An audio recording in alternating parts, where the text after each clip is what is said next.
सहनौ भुनक्तु सह वीर्यं करवावहै तेजस्विनावधीतमस्तु मा विद्विषावहै। ॐ शान्ति शान्ति शान्तिः। ಶ್ರೀಕೃಷ್ಣ ಸರ್ವವು ನಿನ್ನ ಸೇವೆಯಾಗಲಿ ಸ್ವಾಮಿ.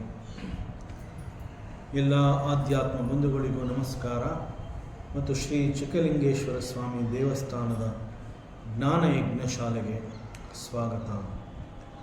ಧ್ವನಿ ಗುರುದೇವದಾಗಿರಲಿ, ವಿಚಾರ ಪರಮಾತ್ಮನದಾಗಿರಲಿ, ಹಾಗೂ ಇದು ನನ್ನದಲ್ಲದ ಕರ್ಮವಾಗಲಿ. ಶ್ರೀಮದ್ ಭಾಗವತ ಮಹಾಪುರಾಣ ದಶಮ ಸ್ಕಂದ 3ನೇ ಅಧ್ಯಾಯ. ಮೊದಲಿಗೆ ಮಂಗಳಾಚರಣೆ.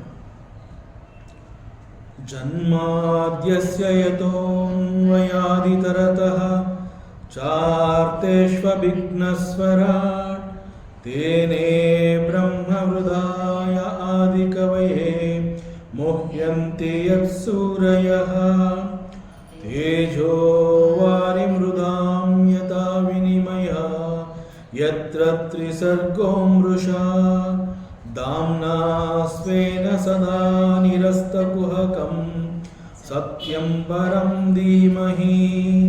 ನಾರಾಯಣಂ ನಮಸ್ಕೃತ್ಯ ನರಂ ಚೈವ ನರೋತ್ತಮಂ ದೇವೀಂ ಸರಸ್ವತೀಂ ವ್ಯಾಸಂ ತತೋ ಜಯಮುದೀರಯೇತ್ ತತೋ ಜಯಮುದೀರಯೇತ್.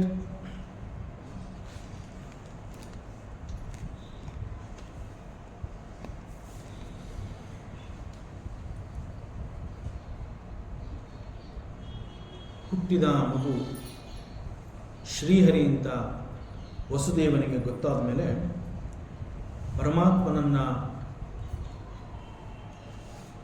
ಸ್ತುತಿ ಮಾಡ್ತಾ ಇದ್ದಾನೆ. ಯಾವ ರೀತಿಯಲ್ಲಿ ಸ್ತುತಿ ಮಾಡ್ತಾ ಇದ್ದಾನೆ ಅಂತಂದರೆ,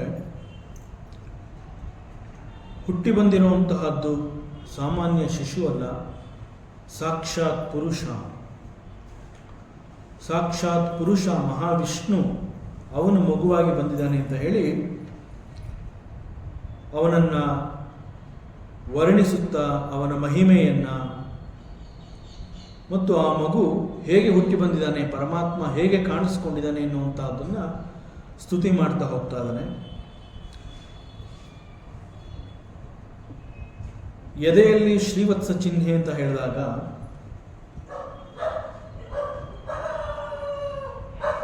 ಈ ಶ್ರೀವತ್ಸ ಚಿಹ್ನೆ ಎನ್ನುವಂತಹದ್ದು ಪರಮಾತ್ಮನ ಎದೆಯ ಭಾಗದಲ್ಲಿದೆ ಅಂತ ಹೇಳಿರುವಂತಹದ್ದು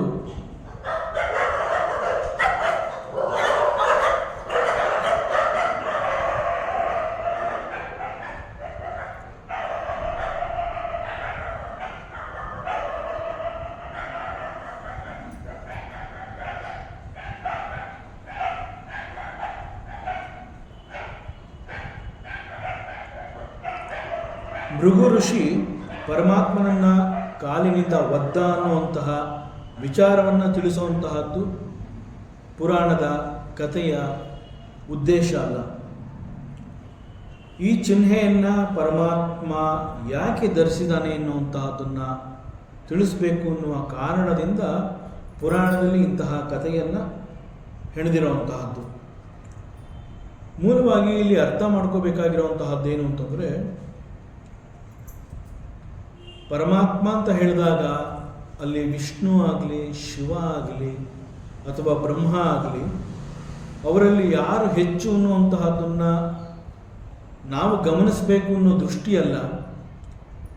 ಆದರೆ ಒಂದು ಕಥೆಯನ್ನು ಹೆಣೆಯುವ ಮೂಲಕ ಅಲ್ಲಿ ಕೆಲವು ಸತ್ಯವನ್ನು ನಾವು ನೋಡಬೇಕಾಗತ್ತೆ. ಪರಮಾತ್ಮ ಅಂತ ಹೇಳಿದಾಗ ನಾವು ಶಾಸ್ತ್ರದಲ್ಲಿ ಎಲ್ಲೋ ಒಂದು ಕಡೆ ಹೇಳಿರುವಂತಹದ್ದು ಅವನು ಕಾರುಣ್ಯ ಮೂರ್ತಿ ಅನ್ನುವಂತಹದ್ದು, ಅಥವಾ ಭಕ್ತನ ನಿಜವಾದ ಸೇವೆಯನ್ನು ಪರಮಾತ್ಮನೇ ಮಾಡ್ತಾನೆ ಎನ್ನುವಂತಹದ್ದನ್ನು ಎಲ್ಲೋ ಓದಿರುವಂತಹದ್ದನ್ನು ನಾವು ಕೇಳಿಸ್ಕೊಂಡಿರುವಂತಹದ್ದು ಮಾತ್ರ ಅಲ್ಲ, ಅವೆಲ್ಲವನ್ನ ನಾವು ಚೆನ್ನಾಗಿ ಅರ್ಥ ಮಾಡ್ಕೋಬೇಕು, ತಿಳ್ಕೋಬೇಕು ಅಂತ ಹೇಳಿ ಪುರಾಣದ ಮಧ್ಯದಲ್ಲಿ ಇಂತಹ ಕಥೆಗಳನ್ನು ತಂದಿರ್ತಾರೆ.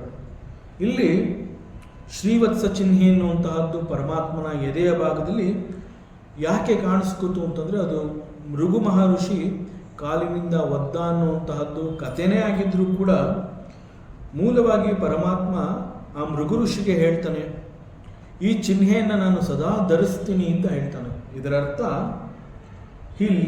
ಪರಮಾತ್ಮ loves his devotees too much.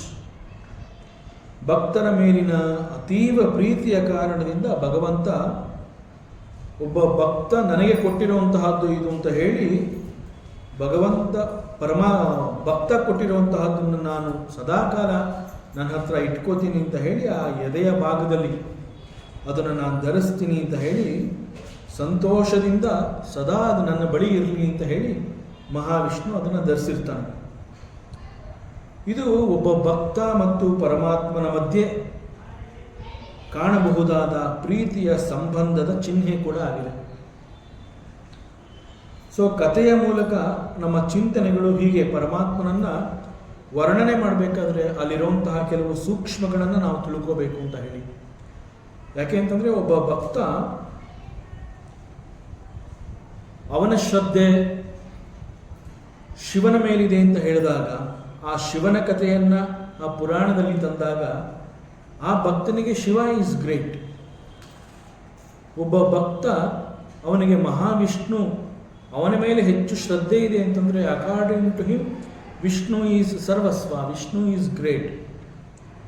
ಅದರಿಂದ ಇಲ್ಲಿ ಕಥೆಯಲ್ಲಿ ಈ ರೀತಿ ವಿಚಾರಗಳು ಬಂದಾಗ ಇಲ್ಲಿ ಯಾವ ದೇವತೆಯೇ ಶಕ್ತಿಶಾಲಿ ಎನ್ನುವಂತಹದ್ದನ್ನು ನಿರೂಪಣೆ ಮಾಡೋದಕ್ಕಂತಲ್ಲ, ಒಬ್ಬ ಭಕ್ತನ ತನ್ನ ಪರಮಾತ್ಮನೇ ಇಟ್ಟಿರುವಂತಹ ಶ್ರದ್ಧೆ ಎಷ್ಟು ಹೆಚ್ಚು ಅನ್ನುವಂತಹದ್ದನ್ನು ತಿಳಿಸೋದಕ್ಕೆ ಈ ರೀತಿ ಕಥೆಗಳು ಬರುತ್ತೆ.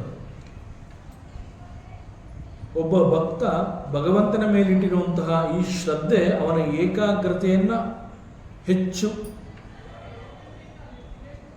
ಬಲವಾಗಿರಬೇಕು, ಆ ಒಂದು ಏಕಾಗ್ರತೆ ಅಂತ ಹೇಳಿ ಈ ರೀತಿಯ ಕಥೆಗಳು ಅಲ್ಲಲ್ಲಿ ಬರುತ್ತೆ. ಸೊ ಪುರಾಣದ ಕಥೆಯ ಮೂಲ ಉದ್ದೇಶ ಈ ರೀತಿ. ಸೊ ಅಲ್ಲಿರುವಂತಹ ಒಂದು ಎಸೆನ್ಸ್ನ ನಾವು ತಗೋಬೇಕಾಗುತ್ತೆ. ಸೊ ಅದೇ ರೀತಿ ಗಲಶೋಭಿ ಕೌಸ್ತುಭಂ, ಕೌಸ್ತುಭ ಮಣಿ ಎನ್ನುವಂತಹದ್ದು ಪರಮಾತ್ಮನ ಕಂಠದಲ್ಲಿದೆ. ಕೌಸ್ತುಭ ಮಣಿಯ ಹಾರವನ್ನು ಮಹಾವಿಷ್ಣು ಧರಿಸಿದ್ದಾನೆ.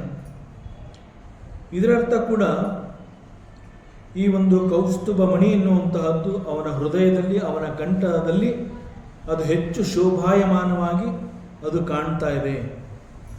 ಇದು ಕೂಡ ಅವನು ಎಲ್ಲರ ಅಂತರಂಗದಲ್ಲಿ ಈ ಪರಮಾತ್ಮ ಇದ್ದಾನೆ ಎನ್ನುವಂತಹದ್ದನ್ನು ತಿಳಿಸೋದಕ್ಕೆ ಈ ರೀತಿ. ಪರಮಾತ್ಮ ಅಂತ ಹೇಳಿದಾಗ ಎಲ್ಲರಿಗೂ ಪರಮಾತ್ಮ ಬೇಕು, ಅದೇ ರೀತಿ ಪರಮಾತ್ಮನಿಗೂ ಕೂಡ ಎಲ್ಲರೂ ಬೇಕು. ಪರಮಾತ್ಮನಿಗೆ ಭೇದ ಭಾವ ಅನ್ನುವಂತಹದ್ದಿಲ್ಲ, ಇವನು ಬೇಕು ಇವನು ಬೇಡ ಅನ್ನುವಂತಹದ್ದಿಲ್ಲ. ಹೇಗೆ ನಮ್ಮೆಲ್ಲರಿಗೂ ಭಗವಂತ ಬೇಕು ಅನ್ನುವಂತಹ ಒಂದು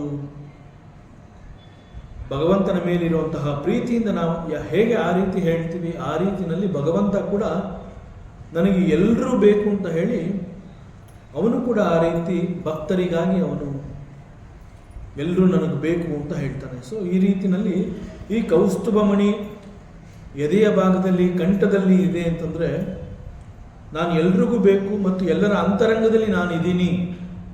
ಆ ಕೌಸ್ತುಭ ಮಣಿ ಎನ್ನುವಂತಹದ್ದು ಒಂದು ಅಂತರಂಗದ ಚಿಹ್ನೆ. ಸೊ ಈ ಒಂದು ಕೌಸ್ತುಭ ಮಣಿ ಕೂಡ ಮಹಾವಿಷ್ಣುವಿಗೆ ಹೇಗೆ ಸಿಕ್ತು, ಎಲ್ಲಿ ಸಿಕ್ತು ಅಂತಂದರೆ ಅದು ಕೂಡ ಒಂದು ಪುರಾಣದಲ್ಲಿ ಈ ಒಂದು ಮಂಥನ ಅಂತ ಏನು ಹೇಳ್ತೀವಿ ಅಂತಂದರೆ,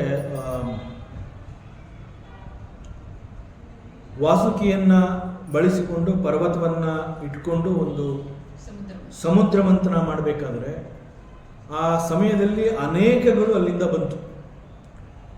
ಆ ಅನೇಕಗಳ ಜೊತೆಯಲ್ಲಿ ಈ ಒಂದು ಕೌಸ್ತುಭ ಮಣಿ ಕೂಡ ಬಂತು. ಆವಾಗ ಪರಮಾತ್ಮ ಅದನ್ನು ಧರಿಸಿದ ಅಂತ ಕೂಡ ಒಂದು ಪುರಾಣದ ಕಥೆ ಅದರ ಬಗ್ಗೆ ಹೇಳುತ್ತೆ. ಈ ಶಾಸ್ತ್ರ ಗ್ರಂಥಗಳ ಸಹಾಯದಿಂದ ನಾವು ಕೂಡ ನಮ್ಮ ಹೃದಯ ಮಂಥನವನ್ನು ನಾವು ಮಾಡ್ಕೋಬೇಕು. ಹೆಚ್ಚು ಹೆಚ್ಚು ಚಿಂತನೆಯನ್ನು ಮಾಡುವಂತೆ ನಮ್ಮಲ್ಲೂ ಕೂಡ ಆ ಒಂದು ವಿಚಾರ ಹೆಚ್ಚು ಮಂಥನವಾಗಬೇಕು. ಆಗ ನಮಗೂ ಕೂಡ ನಮ್ಮ ಹೃದಯದಲ್ಲಿ ಪರಮಾತ್ಮನೇ ಇದ್ದಾನೆ ಎನ್ನುವಂತಹ ಆ ಒಂದು ಸತ್ಯ ನಮಗೂ ಕೂಡ ಗೊತ್ತಾಗುತ್ತೆ. ಪರಮಾತ್ಮ ಹೇಗೆ ಎಲ್ಲರ ಅಂತರಂಗದಲ್ಲಿ ನಾನಿದ್ದೀನಿ ಅಂತ ಹೇಳಿ ಕೌಸ್ತುಭ ಮಣಿಯನ್ನು ಅವನು ಧರಿಸಿದಾನೆ, ಆ ರೀತಿಯಲ್ಲಿ ಪರಮಾತ್ಮನನ್ನು ಕುರಿತು ಹೆಚ್ಚು ಚಿಂತನೆಯನ್ನು ಮಾಡಿ ನಾವು ಕೂಡ ಹೃದಯ ಮಂಥನವನ್ನು ಮಾಡಿಕೊಂಡಾಗ ಆ ಹೃದಯದಲ್ಲಿ ನಾವು ಕಂಡುಕೊಳ್ಳುವಂತಹದ್ದು ಅದೇ ಪರಮಾತ್ಮನನ್ನು. So that is the symbolic meaning of this Kaustubha ಮಣಿ. ಹೀಗೆ ಶಾಸ್ತ್ರ ಗ್ರಂಥಗಳ ಸಹಾಯದಿಂದ ನಮ್ಮ ಹೃದಯ ಸಮುದ್ರವನ್ನು ನಾವು ಮಂಥನ ಮಾಡಿಕೊಂಡಾಗ ನಮ್ಮಲ್ಲೂ ಕೂಡ ಅಂತಹ ಒಂದು ಅಮೂಲ್ಯವಾದ ಬೆಲೆ ಬಾಳುವಂತಹ ಒಂದು ಮಣಿ ಸಿಗುತ್ತೆ. That Mani is nothing but the ಪರಮಾತ್ಮ ಅಲೋನ್. ಸೊ ಹೀಗೆ ಕೌಸ್ತುಭ ಮಣಿಯ ಸಂಕೇತ ಕೂಡ ಈ ರೀತಿ ಆಗುತ್ತೆ. ಪರಮಾತ್ಮನನ್ನು ಕುರಿತು ಚಿಂತನೆ ಅಂತಂದಾಗ ಅದು ಹೀಗೆ ಹೆಚ್ಚು ಮೌಲ್ಯಭರಿತವಾಗಿರಬೇಕು. ಮತ್ತು ಪರಮಾತ್ಮನನ್ನ ನೀಲಮೇಘ ಶ್ಯಾಮ ಅಂತ ಕರೆದಿದ್ದಾನೆ. ಸಾಂದ್ರ ಪಯೋಧ ಸೌಭಗಂ. ಸಾಂದ್ರ ಪಯೋಧ ಸೌಭಗಂ ಅಂತಂದರೆ ನೀರು ತುಂಬಿದಂತಹ ಮೋಡಗಳು ಆಕಾಶದಲ್ಲಿದ್ದಾಗ ಅದರ ಬಣ್ಣ ಕಪ್ಪು ಮತ್ತು ನೀಲಿ ಮಿಶ್ರಿತವಾಗಿ ಕೂಡಿರುತ್ತೆ. ಯಾಕೆ ಅಂತಂದರೆ ಯಾವುದೇ ಸಮಯದಲ್ಲಿ ಅದು ಭೂಮಿಗೆ ಮಳೆಯನ್ನು ತರಬಹುದು. ಪರಮಾತ್ಮನ ಬಣ್ಣವನ್ನು ಈ ರೀತಿ ಅವನು ನೀಲಮೇಘ ಶ್ಯಾಮನಾಗಿ ಇದ್ದಾನೆ ಅಂತ ಹೇಳಿರುವಂತಹದ್ದು ಕೂಡ ಚಿಂತನೆಯನ್ನು ಮಾಡಿದಾಗ ಗೊತ್ತಾಗುತ್ತೆ. ಯಾಕೆ ಅಂತಂದರೆ ದಿ ಕಲರ್ ಆಫ್ ಸ್ಕೈ ಅಂತ ನಾವೇನು ಹೇಳ್ತೀವಿ, ಆಗಸವನ್ನು ನೋಡಿ ಆಗಸದ ಬಣ್ಣ ಅಂತ ಅಂದ್ಬಿಟ್ಟು ಅದನ್ನು ನೀಲಿ ಅಂತ ಹೇಳ್ತೀವಿ. ಆದರೆ ಸತ್ಯ ಏನು ಅಂತಂದರೆ ಆಕಾಶ ಅಥವಾ ಆಗಸ ಅಂತ ಹೇಳಿದಾಗ ಅಲ್ಲಿ ಬಣ್ಣ ಇಲ್ಲ, ಆದರೆ ಅದು ನೀಲಿಯ ಬಣ್ಣದಂತೆ ಕಾಣುತ್ತೆ. ಮತ್ತು ಈ ಒಂದು ಕಲರು ಬ್ಲೂ ಅಂತಲೇ ಯಾಕೆ ಗುರುತಿಸಿದೆ ನಮ್ಮ ಶಾಸ್ತ್ರ, ಯಾಕೆ ಅದನ್ನು ನೀಲಿ ಅಂತಲೇ ಹೇಳುತ್ತೆ ಅಂತಂದರೆ, ನಾವು ಯಾವುದನ್ನು ಇನ್ಫಿನಿಟ್ ಅಂತ ಹೇಳ್ತೀವಿ, ಇನ್ಫಿನಿಟ್ ಅಂತಂದರೆ ಅದಕ್ಕೆ ಕೊನೆಯೇ ಇಲ್ಲ ಅನ್ನುವಂತಹ ಅರ್ಥವನ್ನು ಕೊಡುತ್ತೆ. ದಟ್ ಮೀನ್ಸ್ ಅನಂತ. ಅನಂತ ಅಂತಂದರೆ ಅದಕ್ಕೆ ಕೊನೆಯೇ ಇಲ್ಲ, ಮಿತಿ ಇಲ್ಲದ, ಈ ಅರ್ಥಗಳನ್ನು ಕೊಡುತ್ತೆ. ಹೀಗೆ ಈ ಅನಂತ ಅಂತ ನಾವೇನು ಕರಿತೀವಿ, that is blue in colour. ಆಕಾಶವನ್ನು ನೋಡಿ ನಾವು ಅನಂತ ಆಕಾಶ ಅಂತಲೇ ಹೇಳ್ತೀವಿ. ಯಾಕೆ ಅಂತಂದರೆ ಆಕಾಶವನ್ನು ನೋಡಿದಾಗ ಅದರ ಸೀಮೆ ನಮಗೆ ಗೊತ್ತಾಗೋದಿಲ್ಲ, ಅದರ ಬೌಂಡ್ರಿ ಎಲ್ಲಿಂದ ಪ್ರಾರಂಭವಾಗಿದೆ, ಈ ಆಕಾಶ ಎಲ್ಲಿ ಮುಗಿಯುತ್ತೆ, ಎಷ್ಟು ಪ್ರಯತ್ನ ಪಟ್ಟರೂ ಕೂಡ ಅದು ನಮಗೆ ಸಿಗೋದಿಲ್ಲ. ಅದರಿಂದ ಆಕಾಶ ಅಂತ ಹೇಳಿದಾಗ ಅದನ್ನು ಅನಂತ, ಈ ಆಕಾಶಕ್ಕೆ ಒಂದು ಬೌಂಡ್ರಿ ಅನ್ನುವಂತಹದ್ದೇ ಇಲ್ಲ. ಬೌಂಡ್ರಿ ಇಲ್ಲದೆ ಇರುವಂತಹ ಈ ಅನಂತ ಅನ್ನುವಂತಹದನ್ನ ಬ್ಲೂ ಕಲರ್ನಲ್ಲಿ ಹೇಳ್ತಾರೆ.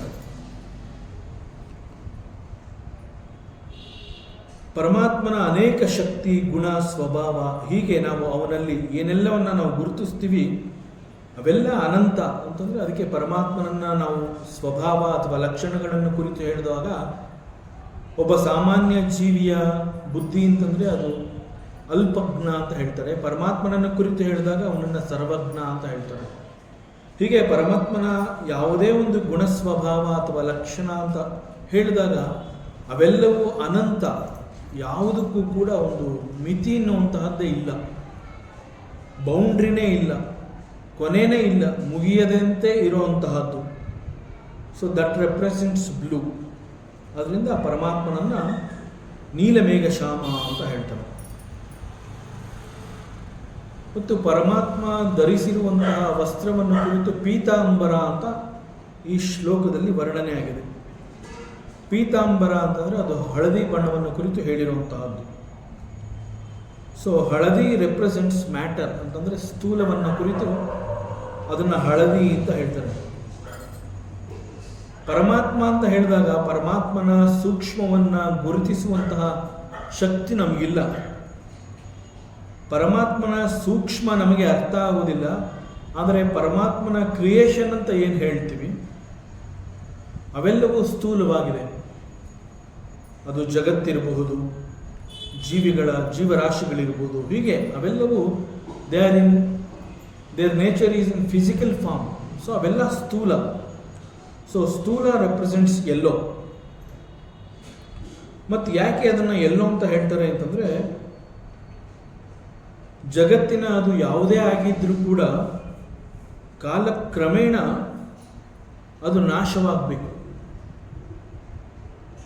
ನಿಧಾನವಾಗಿ ಭೂಮಿಗೆ ಬಂದ ನಂತರ ಅದು ತನ್ನ ಶಕ್ತಿಯನ್ನು ಕಳ್ಕೊತಾ ಹೋಗುತ್ತೆ. ಯಾವಾಗ ಭೂಮಿಗೆ ಬಂದಿರುವಂತಹದ್ದು ಅದು ಯಾವುದೇ ಆಗಿದ್ರೂ ಕೂಡ ಅದು ತನ್ನ ಶಕ್ತಿಯನ್ನು ಕಳ್ಕೊತಾ ಇದೆ ಅಂತಂದಾಗ ಅದು ಹಳದಿ ಬಣ್ಣಕ್ಕೆ ತಿರುಗತ್ತೆ ಅಂತ ಹೇಳ್ತಾರೆ. So yellow is the colour of the earth ಅಂತ ಕೂಡ ಹೇಳ್ತಾರೆ. ಶಬ್ದ, ಸ್ಪರ್ಶ, ರೂಪ, ರಸ, ಗಂಧ ಇವೆಲ್ಲವೂ ಭೂಮಿಯಲ್ಲಿ ಸಿಗುವಂತಹದ್ದು. ಮತ್ತು ಜಗತ್ತಿನ ಯಾವುದೇ ಒಂದು ವಸ್ತುವಾಗಿರಲಿ ಅವೆಲ್ಲವೂ ಪಂಚಭೂತಗಳಿಂದ ನಿರ್ಮಾಣ ಆಗಿರುವಂತಹದ್ದು. ಆದರೆ ಅವೆಲ್ಲವೂ ಭೂಮಿಗೆ ಬಂದ ನಂತರ ತನ್ನ ಸ್ವರೂಪದಲ್ಲಿ ಬದಲಾವಣೆಯನ್ನು ತಂದುಕೊಳ್ಳೋದ್ರಿಂದ ಆ ಪಂಚಭೂತಗಳ ಸ್ವರೂಪವನ್ನು ನಾವಲ್ಲಿ ಕಾಣೋದಕ್ಕಾಗೋದಿಲ್ಲ. ಉದಾಹರಣೆಗೆ ಭೂಮಿಗೆ ಬಂದಂತಹ ಅನೇಕ ವಸ್ತುಗಳಲ್ಲಿ ಫಾರ್ ಎಕ್ಸಾಂಪಲ್ ನಾವು ಪೇಪರ್, ಕಾಗದ ಅಂತ ಹೇಳ್ತೀವಿ. ಈ ಕಾಗದ ಹಳೇದಾಗ್ತಾ ಆಗ್ತಾ ಆಗ್ತಾ ಅದು ಹಳದಿ ಬಣ್ಣಕ್ಕೆ ತಿರುಗುತ್ತೆ. ಅದಿನ್ನೇನು ಸಾಯಿಲಾಗೋಗಿದೆ ಆ ಪೇಪರ್ ಅಂತ ನಾವು ಹೇಳುವಂತಹ ಸಂದರ್ಭದಲ್ಲಿ ಅದರ ಬಣ್ಣ ಸ್ವಲ್ಪ ಹಳದಿ ಬಣ್ಣಕ್ಕೆ ತಿರುಗಿರುತ್ತೆ. ದಟ್ ಮೀನ್ಸ್ ಭಗವಂತ ಈಸ್ ಗಿವಿಂಗ್ ಎ ಸೂಕ್ಷ್ಮ. ಏನು ಅಂತಂದರೆ, ನನ್ನ ಸೃಷ್ಟಿಯಲ್ಲಿ ನಾನು ಸೃಷ್ಟಿ ಮಾಡಿರುವಂತಹದ್ದೆಲ್ಲವೂ ಕ್ರಮೇಣ ನಿಧಾನವಾಗಿ ನಾಶವಾಗುವಂತಹದ್ದನ್ನೇ ನಾನು ಸೃಷ್ಟಿ ಮಾಡಿದ್ದೀನಿ. ಯಾವುದೂ ಕೂಡ ಹೆಚ್ಚು ಸಮಯ ಈ ಜಗತ್ತಿನಲ್ಲಿ ಇರೋದಕ್ಕೆ ಸಾಧ್ಯವೇ ಇಲ್ಲ. ಯಾವತ್ತಿದ್ರೂ ಅದು ಹೋಗಲೇಬೇಕು ಅನ್ನುವಂತಹದ್ದನ್ನು ತಿಳಿಸೋದಕ್ಕೆ ಈ ಹಳದಿ ಬಣ್ಣವನ್ನು ಸೂಚಕವಾಗಿ ಇಟ್ಕೊಂಡು ಪರಮಾತ್ಮ ಹೇಳ್ತಾ ಇರುವಂತಹದ್ದು. ಆದ್ದರಿಂದ ಈ ಹಳದಿ ಬಣ್ಣದ ವಸ್ತ್ರವನ್ನು ಅವನು ಧರಿಸಿದಾನೆ ಅಂತಂದರೆ we should understand that nothing in this world is permanent. ಇಲ್ಲಿ ಯಾವುದೂ ಶಾಶ್ವತ ಅಲ್ಲ. ಯಾವುದರ ಮೇಲೂ ಕೂಡ ನಮ್ಮ ವ್ಯಾಮೋಹ ಅದರ ಜೊತೆ ಇರಬಾರ್ದು ಅಂತ ಹೇಳಿ ಪರಮಾತ್ಮ ಬಹಳ ಸೂಕ್ಷ್ಮವಾಗಿ ಒಂದು ಸಂದೇಶವನ್ನು ಕೊಡೋದಕ್ಕೆ ಹಳದಿ ಬಣ್ಣದ ಒಂದು ದೃಷ್ಟಾಂತವನ್ನು ಇಟ್ಕೊಂಡು ಆ ಪೀತಾಂಬರಧಾರಿಯಾಗಿ ಅವನು ಹೇಳ್ತಾ ಇದ್ದಾನೆ, ನನ್ನ ಸೃಷ್ಟಿಯಲ್ಲಿ ಎಲ್ಲವೂ ಕ್ರಮೇಣ ನಾಶವಾಗುವಂತಹದ್ದು. ಅದರಿಂದ ನಾಶವಾಗುವಂತಹ ಯಾವುದರಲ್ಲೂ ಮತ್ತು ಯಾವ ವ್ಯಕ್ತಿಯಲ್ಲೂ ವ್ಯಾಮೋಹವನ್ನು ಇಟ್ಕೋಬೇಡಿ ಅಂತ ಪರಮಾತ್ಮ ತಿಳಿಸ್ತಾ ಇರುವಂತಹದ್ದು. ಸೊ ಹಳದಿ ಬಣ್ಣ is the symbolic meaning here. ಪೀತಾಂಬರಧಾರಿ ಅಂತಂದರೆ ಪರಮಾತ್ಮ ನಮಗೆ ತಿಳಿಸ್ತಾ ಇರುವಂತಹ ಒಂದು ಸೂಕ್ಷ್ಮ ಸಂದೇಶ.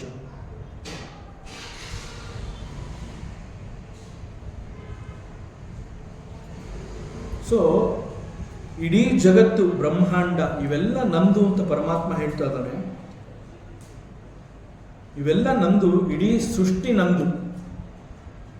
ಯಾವುದನ್ನು ನೀವುಗಳು ಯಾರೂ ಅದನ್ನು ನಂದು ಅಂತ ನೀವು ಕ್ಲೈಮ್ ಮಾಡಬೇಡಿ ಅಂತ ಅವನು ಭಗವಂತ ಇಲ್ಲಿ ಹೇಳ್ತಾ ಇರುವಂತಹದ್ದು.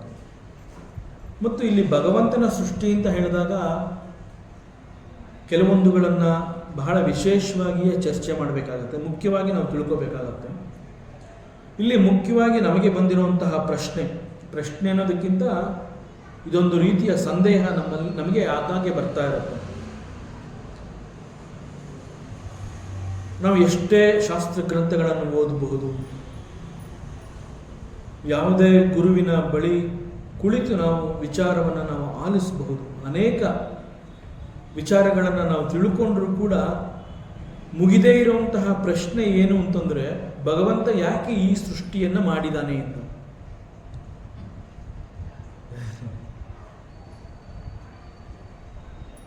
ಎಲ್ಲ ಓದ್ತೀವಿ, ಉಪನಿಷತ್ತು ಓದ್ತೀವಿ, ಪುರುಷ ಸೂಕ್ತ ಓದ್ತೀವಿ, ಎಲ್ಲ ಗೊತ್ತಿದೆ, ನಮಗೆ ಗೊತ್ತಿದ್ರೂ ಕೂಡ we don't want to accept it. ಸ್ವೀಕಾರ ಬುದ್ಧಿ ಎನ್ನುವಂತಹದ್ದು ನಮ್ಮಲ್ಲಿಲ್ಲ. Because we are not perfect.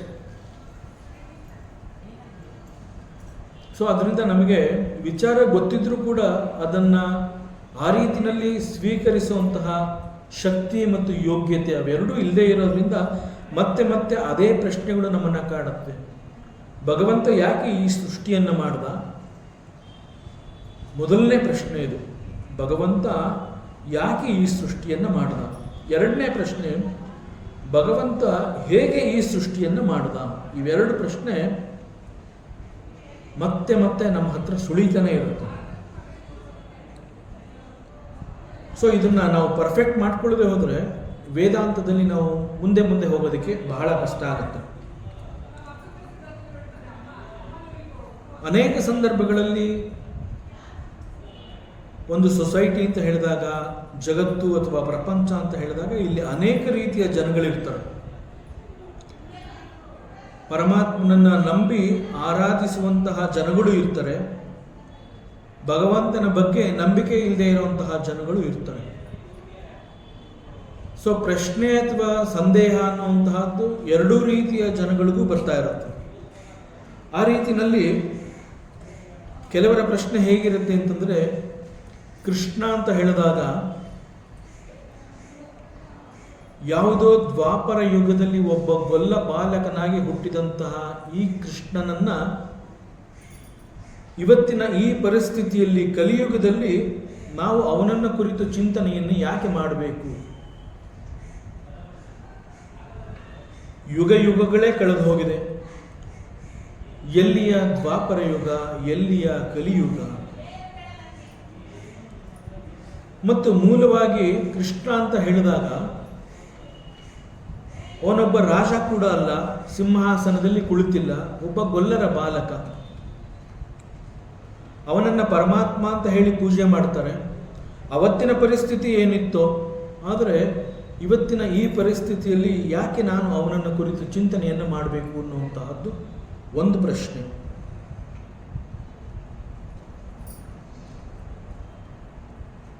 ಮತ್ತು ಮತ್ತೆ ಕೆಲವರು ಇರ್ತಾರೆ, ಕೃಷ್ಣ ಅಂತ ಹೇಳಿದ್ರೆ ಅದು ಅವರಿಗೆ ಸರ್ವಸ್ವವೂ ಆಗಿರುತ್ತೆ. ಅವರಲ್ಲಿ ಬರುವಂತಹ ಪ್ರಶ್ನೆ ಏನು ಅಂತಂದರೆ, ನನಗೆ ಒಂದು ಜನ್ಮ ಅನ್ನುವಂತಹದ್ದು ಇತ್ತು, ಈಗ ಹುಟ್ಟಿದ್ದೀನಿ, ಬಂದಿದ್ದೀನಿ, ಆದರೆ ಮನುಷ್ಯನಾಗಿ ಈಗ ಬಂದಿದ್ದೀನಲ್ಲ, ಈ ಕಲಿಯುಗದಲ್ಲಿ ಬರೋದಕ್ಕಿಂತ ದ್ವಾಪರ ಯುಗದಲ್ಲೇ ನಾನು ಹುಟ್ಟಿದ್ದಿದ್ರೆ ಕೃಷ್ಣನನ್ನು ನಾನು ನೋಡಬಹುದಾಗಿತ್ತು. ನಾನು ಯಾಕೆ ದ್ವಾಪರ ಯುಗದಲ್ಲಿ ಹುಟ್ಟಲಿಲ್ಲ? ಈಗ ಕಲಿಯುಗದಲ್ಲಿ ಯಾಕೆ ನಾನು ಹುಟ್ಟಿದೆ? ಕಲಿಯುಗದಲ್ಲಿ ಕೃಷ್ಣ ಇಲ್ಲ, ಕೃಷ್ಣನ ಬಗ್ಗೆ ಚಿಂತನೆಗಳು ಮಾತ್ರ ಮಾಡ್ತಾ ಇದ್ದೀನಿ. ಒಂದು ವೇಳೆ ನನಗೆ ಜನ್ಮ ಅನ್ನುವಂತಹದ್ದು ದ್ವಾಪರ ಯುಗದಲ್ಲೇ ಆಗಿದ್ದಿದ್ರೆ ಕೃಷ್ಣನನ್ನು ಬಹಳ ಹತ್ತಿರದಲ್ಲೇ ನಾನು ನೋಡ್ಬೋದಾಗಿತ್ತು. ನನಗೆ ಯಾಕೆ ಆವಾಗ ಜನ್ಮ ಸಿಕ್ಕಲಿಲ್ಲ? ಹೀಗೆ ಬಹಳ ವಿಚಿತ್ರವಾದ ಪ್ರಶ್ನೆಗಳನ್ನು ಇಟ್ಕೊಂಡು ವಿಚಾರವನ್ನು ಮಾಡ್ತಾ ಇರ್ತಾರೆ.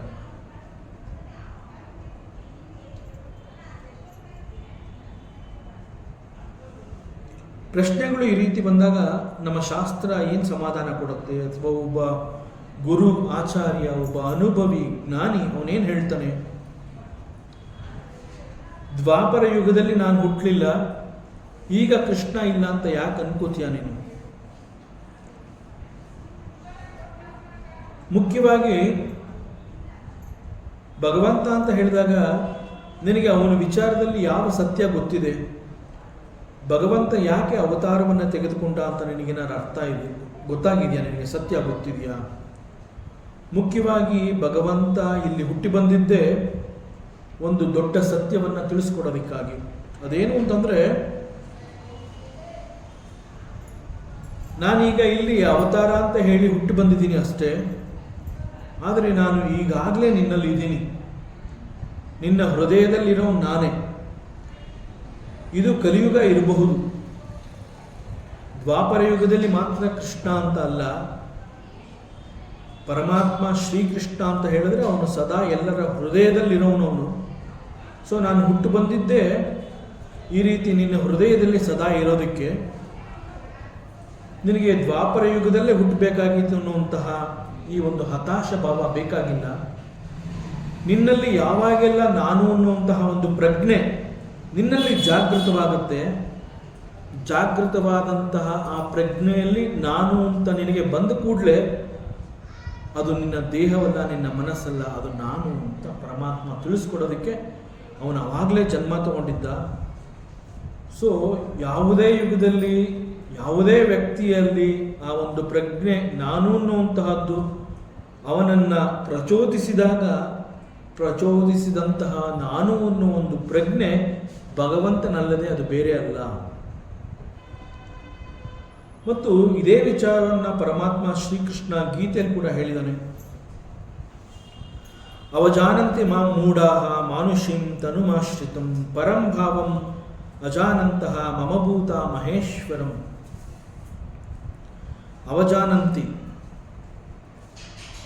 ಅವಜಾನಂತಿ ಅಂತಂದ್ರೇನು? ಮನುಷ್ಯ ಪೀಪಲ್ ದೇ ಡಿಸ್ರಿಗಾರ್ಡ್ ಮೀ, ನನ್ನ ಬಗ್ಗೆ ಅನಾಸಕ್ತಿಯನ್ನು ತೋರಿಸ್ತಾರೆ. ಅನೇಕರು ದೇ ಇಗ್ನೋರ್ ಮೀ, ಭಗವಂತ ಅಂತ ಹೇಳಿದಾಗ ಅದರ ಕಡೆ ಗಮನವನ್ನೇ ಕೊಡೋದಿಲ್ಲ. ಮತ್ತು they are not recognising me, ಅವರು ನನ್ನನ್ನು ಗುರುತಿಸ್ತಾನೇ ಇಲ್ಲ. ನನ್ನ ಇರುವಿಕೆ ಎನ್ನುವಂತಹದ್ದು ಅವರ ಗಮನಕ್ಕೆ ಬರ್ತಾನೆ ಇಲ್ಲ. ಆದರೆ ಸತ್ಯ ಏನು ಅಂತಂದರೆ, ನಾನು ಇರೋದೇ ಅವರೆಲ್ಲರ ಹೃದಯದಲ್ಲಿ. ಅವರೆಲ್ಲರ ಹೃದಯದಲ್ಲಿ ಅಷ್ಟು ಸಮೀಪದಲ್ಲಿ ಅವರ ಬಳಿ ಇದ್ರೂ ಕೂಡ ಅವ್ರು ಯಾರಿಗೂ ನಾನು ಇದೀನಿ ಅನ್ನುವಂತಹದ್ದು ಗೊತ್ತಾಗ್ತಾ ಇಲ್ಲ. ಮಾನುಷೀಂ ತನುಂ ಆಶ್ರಿತಂ. ತನು ಅಂತಂದರೆ ಶರೀರ ಅಥವಾ ದೇಹ, ಆದರೆ ಈ ಸಂದರ್ಭದಲ್ಲಿ ಅದನ್ನು ಹೃದಯ ಅಂತ ಕೂಡ ನಾವು ಅರ್ಥ ಮಾಡ್ಕೋಬೇಕಾಗುತ್ತೆ. ಮಾನುಷೀಂ ತನುಂ ಆಶ್ರಿತಂ, ಅವನ ಹೃದಯದಲ್ಲಿ ಇರೋದು ನಾನೇ. ಅಷ್ಟು ಹತ್ತಿರದಲ್ಲಿ ನಾನಿದ್ರೂ ಕೂಡ ಮನುಷ್ಯನಿಗೆ ನಾನು ಇದೀನಿ ಅನ್ನುವಂತಹದ್ದು ಗೊತ್ತಾಗ್ತಾ ಇಲ್ಲ. ಇದಕ್ಕೆ ಕಾರಣ ಏನು ಅಂತಂದರೆ ದೇ ಡಿಸ್ರಿಗಾರ್ಡ್ ಮೀ, ಅನಾಸಕ್ತಿ. ಭಗವಂತ ಅಂತ ಹೇಳಿದಾಗ ಒಂದು ನಂಬಿಕೆ, ಶ್ರದ್ಧೆ ಎನ್ನುವಂತಹದ್ದೇ ಇಲ್ಲ.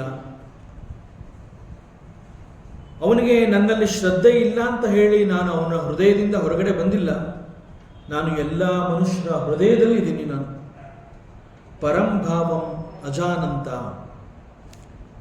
ಅಂತಹವರಿಗೆ ನನ್ನ ಮಹಿಮೆಯಾಗಲಿ, ನನ್ನ ಲೀಲೆಯಾಗಲಿ, ನನ್ನ ಶಕ್ತಿ, ನನ್ನ ಇರುವಿಕೆ ಇದ್ಯಾವುದೂ ಅವ್ರಿಗೆ ಗೊತ್ತಾಗೋದಿಲ್ಲ. ಮಮಭೂತ ಮಹೇಶ್ವರಂ, ನಾನು ಎಲ್ಲರಿಗೂ ಒಡೆಯ. ಈಶ್ವರ ಅಂತಂದರೆ ಯಜಮಾನ. ಮಮ ಭೂತ ಮಹೇಶ್ವರಂ, ಇಲ್ಲಿ ಯಾರ್ಯಾರಿದ್ದಾರೆ ಅವರೆಲ್ಲರ ಇರುವಿಕೆಗೆ ನಾನು ಕಾರಣ. ದಟ್ ಮೀನ್ಸ್ ಅವರೆಲ್ಲರ ಒಡೆಯ ನಾನು. ಬಿಕಾಸ್ ಆಫ್ ಮೀ ಅವರಿಲ್ಲಿ ತಮ್ಮ ಅಸ್ತಿತ್ವವನ್ನು ಕಂಡುಕೊಂಡಿದ್ದಾರೆ. So I am the lord of this universe. ನಾನು ಜಗದೀಶ್ವರ ಅಂತ ಅವ್ರಿಗಿನ್ನೂ ಗೊತ್ತಾಗ್ತಾ ಇಲ್ಲ. ಅವರೆಲ್ಲರಲ್ಲೂ ಕೂಡ ಒಂದು ಪ್ರಜ್ಞೆ, ಅದನ್ನು ನಾನು ನಾನು ಅಂತ ಹೇಳ್ಕೊತಾರೆ. ಅವರ ಪ್ರತಿಯೊಂದು ಕ್ರಿಯೆ, ಕರ್ಮ, ಭಾವ, ಆ ಪ್ರತಿಯೊಂದರ ಹಿಂದೆ ನಾನು ಅನ್ನುವಂತಹದ್ದು ಬಂದಾಗ ಆ ನಾನು ಅಂತಂದ್ರೆ ಏನು ಅನ್ನೋದನ್ನು ಅವ್ರು ಇನ್ನೂ ಅರ್ಥ ಮಾಡ್ಕೋತಾನೆ ಇಲ್ಲ. ಯಾವ ಕ್ಷಣದಲ್ಲಿ ಅವರುಗಳಿಗೆ ನಾನು ಅನ್ನುವಂತಹ ಪ್ರಜ್ಞೆ ಅವರಿಗೆ ಗೊತ್ತಾಗುತ್ತೆ, ಆಗ ಅವರು ಆ ನಾನು ಅನ್ನುವಂತಹದನ್ನ ತಮ್ಮ ಶರೀರ ಮತ್ತು ಮನಸ್ಸಿನೊಂದಿಗೆ ಗುರುತಿಸಿಕೊಂಡು ಅದನ್ನು ನಾನು ಅಂತ ತಿಳ್ಕೊತಾ ಇದ್ದಾರೆ ಅಷ್ಟೇ ಹೊತ್ತು ಅದು ಜಗದೀಶ್ವರ, ಮಹೇಶ್ವರ, ಪರಮಾತ್ಮ ಅನ್ನುವಂತಹ ಸತ್ಯ ಅವರಿಗೆ ಅರ್ಥ ಆಗ್ತಾ ಇಲ್ಲ. ದಟ್ ನಾನು ಪ್ರಜ್ಞೆ is none other than me. ಆ ನಾನು ಅಂತ ಅವ್ರು ಏನು ಅನ್ಕೋತಾ ಇದ್ದಾರೆ ಅದು ನನಗಿಂತ ಬೇರೆ ಅಲ್ಲ. ಆದರೆ ಆ ನಾನುವನ್ನು ಅವರು ಅಹಂ ನಾನುವಾಗಿ ತಗೋತಾ ಇದ್ದಾರೆ ಅವರು. So it is very unfortunate ಅಂತ ಪರಮಾತ್ಮ ಹೇಳ್ತಾ ಇದ್ದಾನೆ. ಈ ರೀತಿಯಲ್ಲಿ ಅನ್ಫಾರ್ಚುನೇಟ್ ಆಗಿ ನನ್ನ ಬಗ್ಗೆ ಅವರು ತಿಳ್ಕೊಂಡಿಲ್ಲದೆ ಇರೋಂತಹದನ್ನ ಈ ಈಸ್ ಕಾಲಿಂಗ್ ಇಟ್ ಅವಜಾನಂತಿ. ಅವ್ರಿಗೇನು ಗೊತ್ತಾಗ್ತಾ ಇಲ್ಲ, ಯಾರೂ ಕೂಡ ನನ್ನ ಕಡೆ ಗಮನವನ್ನು ಕೊಡ್ತಾ ಇಲ್ಲ. ಆದ್ದರಿಂದ ಪರಮಾತ್ಮ ನಮ್ಮೆಲ್ಲರನ್ನ ಪದೇ ಪದೇ ಮೂಢ, ಮೂರ್ಖ ಅಂತ ಕರೀತಾ ಇದ್ದಾನೆ, ಎಚ್ಚರಿಸ್ತಾ ಇದ್ದಾನೆ. ನನ್ನ ನಿಜ ಸ್ವರೂಪವನ್ನು ಗುರುತಿಸಲಾಗದೆ ನನ್ನನ್ನು ಕೂಡ ಒಬ್ಬ ಮನುಷ್ಯ ಅಂತಲೇ ಅನೇಕರು ತಿಳ್ಕೊಂಡಿದ್ದಾರೆ. ಯಾಕೆ ಅಂತಂದರೆ ಅವರುಗಳಂತೆ ನಾನು ಕೂಡ ಮನುಷ್ಯ ರೂಪದಲ್ಲೇ ಹುಟ್ಟಿ ಬಂದಿದ್ದೆ, ಆದ್ದರಿಂದ ನನ್ನನ್ನು ಕೂಡ ಮನುಷ್ಯ ಅಂತಲೇ ತಿಳ್ಕೊಂಡಿದ್ದಾರೆ. ಆದರೆ ನನ್ನ ಗ್ಲೋರಿ, ನನ್ನ ಶ್ರೇಷ್ಠತೆ ಇದ್ಯಾವುದೋ ಅವ್ರಿಗೆ ಅರ್ಥ ಆಗ್ತಾ ಇಲ್ಲ. ಅವರುಗಳ ಪ್ರಕಾರ ನಾನು ರೂಪ ಧರಿಸಿ ಬಂದಿರುವಂತಹ ಒಬ್ಬ ಸಾಮಾನ್ಯ ಮನುಷ್ಯ ಅನ್ನೋ ರೀತಿಯಲ್ಲಿ ನನ್ನನ್ನು ನೋಡ್ತಾ ಇದ್ದಾರೆ. ಶಾಸ್ತ್ರ ಈ ವಿಚಾರದಲ್ಲಿ ಬಹಳ ಸ್ಪಷ್ಟವಾಗಿ ಹೇಳುತ್ತೆ, ಎಂದಿಗೂ ಕೂಡ ಒಂದು ಮೂರ್ತಿ ಎನ್ನುವಂತಹದ್ದು ದೇವರಾಗೋದಕ್ಕೆ ಸಾಧ್ಯವೇ ಇಲ್ಲ. ಒಬ್ಬ ಗುರುವಿನ ದೇಹವನ್ನ ಗುರು ಅಂತ ಭಾವಿಸಿ ಪೂಜಿಸುವಂತಹದ್ದು ಕೂಡ ಬಹಳ ದೊಡ್ಡ ತಪ್ಪು. ನಿಜವಾದ ಅರ್ಥ ಅಥವಾ ತತ್ವವನ್ನ ತಿಳಿಯದೆ ಹೊರಗಿನ ಉಪಾಧಿಗೆ ಹೆಚ್ಚು ಮಹತ್ವವನ್ನು ಕೊಟ್ಟರೆ ಆ ಸಾರ ಅನ್ನುವಂತಹದ್ದು ಎಂದಿಗೂ ಕೂಡ ಅರ್ಥ ಆಗೋದೇ ಇಲ್ಲ. ಒಂದು ಮೂರ್ತಿ ಯಾಕಿದೆ ಅಂತಂದರೆ ನಮ್ಮಲ್ಲಿ ಒಂದು ಶ್ರದ್ಧೆಯನ್ನು ಪ್ರಚೋದಿಸಲಿಕ್ಕೆ. ಒಬ್ಬ ಗುರು ಯಾಕೆ ಬರ್ತಾನೆ ಅಂತಂದರೆ ನನಗೆ ಜ್ಞಾನವನ್ನು ಹರಿಸೋದಕ್ಕೆ ಬರ್ತಾನೆ. ಆ ಗುರುವಿಗೂ ಕೂಡ ಒಂದು ದೇಹ, ಒಂದು ಮನಸ್ಸು ಅಂತ ಹಾಗೆ ಮನುಷ್ಯ ರಚನೆ ಅವನಲ್ಲೂ ಇದೆ. ಆದರೆ ಅವನಲ್ಲಿರುವಂತಹ ಜ್ಞಾನ, ಅವನ ಒಳಗಿರುವಂತಹ ಸತ್ವ, ಸಾರ, that is Guru, not the ಬಾಹ್ಯ ರೂಪ. ಸೊ ಈ ರೀತಿಯಲ್ಲಿ ತತ್ವವನ್ನು, ಫಿಲಾಸಫಿಯನ್ನು, ಸಾರವನ್ನು ತಿಳ್ಕೊಳ್ಳದೆ ಕೇವಲ ಒಂದು ವಿಗ್ರಹವನ್ನು, ಒಂದು ಮೂರ್ತಿಯನ್ನು ದೇವರು ಅಂತ ನೀವು ಹೇಳಿದ್ರೆ ಅದು ಎಂದೂ ಕೂಡ ದೇವರಾಗೋದಕ್ಕೆ ಸಾಧ್ಯ ಇಲ್ಲ. ಆ ದೇವರ ವಿಗ್ರಹ ಅಥವಾ ಮೂರ್ತಿ ಎನ್ನುವಂತಹದ್ದು ಒಂದು ಸಂಕೇತ. ಅದರ ಮುಖಾಂತರ ಮನಸ್ಸನ್ನು ನನ್ನಲ್ಲಿ ಅವರು ಇಟ್ಕೋಬಹುದು ಅನ್ನೋದಕ್ಕಾಗಿ ಅವರಿಗೆ ಮೂರ್ತಿ ಬೇಕಾಗಿದೆ. ಯಾಕೆ ಅಂತಂದರೆ ಮನಸ್ಸು ಅಂತ ಹೇಳಿದಾಗ ಮನಸ್ಸು ಚಂಚಲ, ಮನಸ್ಸಿಗೆ ಆಲಂಬನ ಅನ್ನುವಂತಹದ್ದು ಒಂದು ಬೇಕಾಗತ್ತೆ. ಆಲಂಬನ ಅಂತಂದರೆ ಮನಸ್ಸಿಗೆ ಹಿಡ್ಕೊಳ್ಳೋದಕ್ಕೆ ಏನೋ ಒಂದು ಬೇಕು, ಇಲ್ಲ ಅಂತಂದರೆ ಅದು ಅಲೆದಾಡ್ತಾ ಇರುವಂತಹ ಮನಸ್ಸು, ಚಂಚಲತೆಯಿಂದ ಕೂಡಿರುವಂತಹ ಮನಸ್ಸಿಗೆ ಏಕಾಗ್ರತೆ is very difficult. So to attain the ಏಕಾಗ್ರತೆ, ಮನಸ್ಸು ನೀಡ್ಸ್ ಆಲಂಬನ. ಫಾರ್ ದಟ್ ಆಲಂಬನ ಎ ಮೂರ್ತಿ is given to that mind. So through that ಮೂರ್ತಿ that mind can rest in me. So ಅದರಿಂದ ಹೊರಗಿನ ಉಪಾಧಿಗೆ ಹೆಚ್ಚು ಮಹತ್ವವನ್ನು ಕೊಡುವಂತಹದ್ದು ಶುದ್ಧ ಮೂರ್ಖತನ. ಮೂರ್ತಿ ಎನ್ನುವಂತಹದ್ದು ಪರಮಾತ್ಮನ ಪ್ರತೀಕ. ಮೂರ್ತಿಯೇ ದೇವರಲ್ಲ.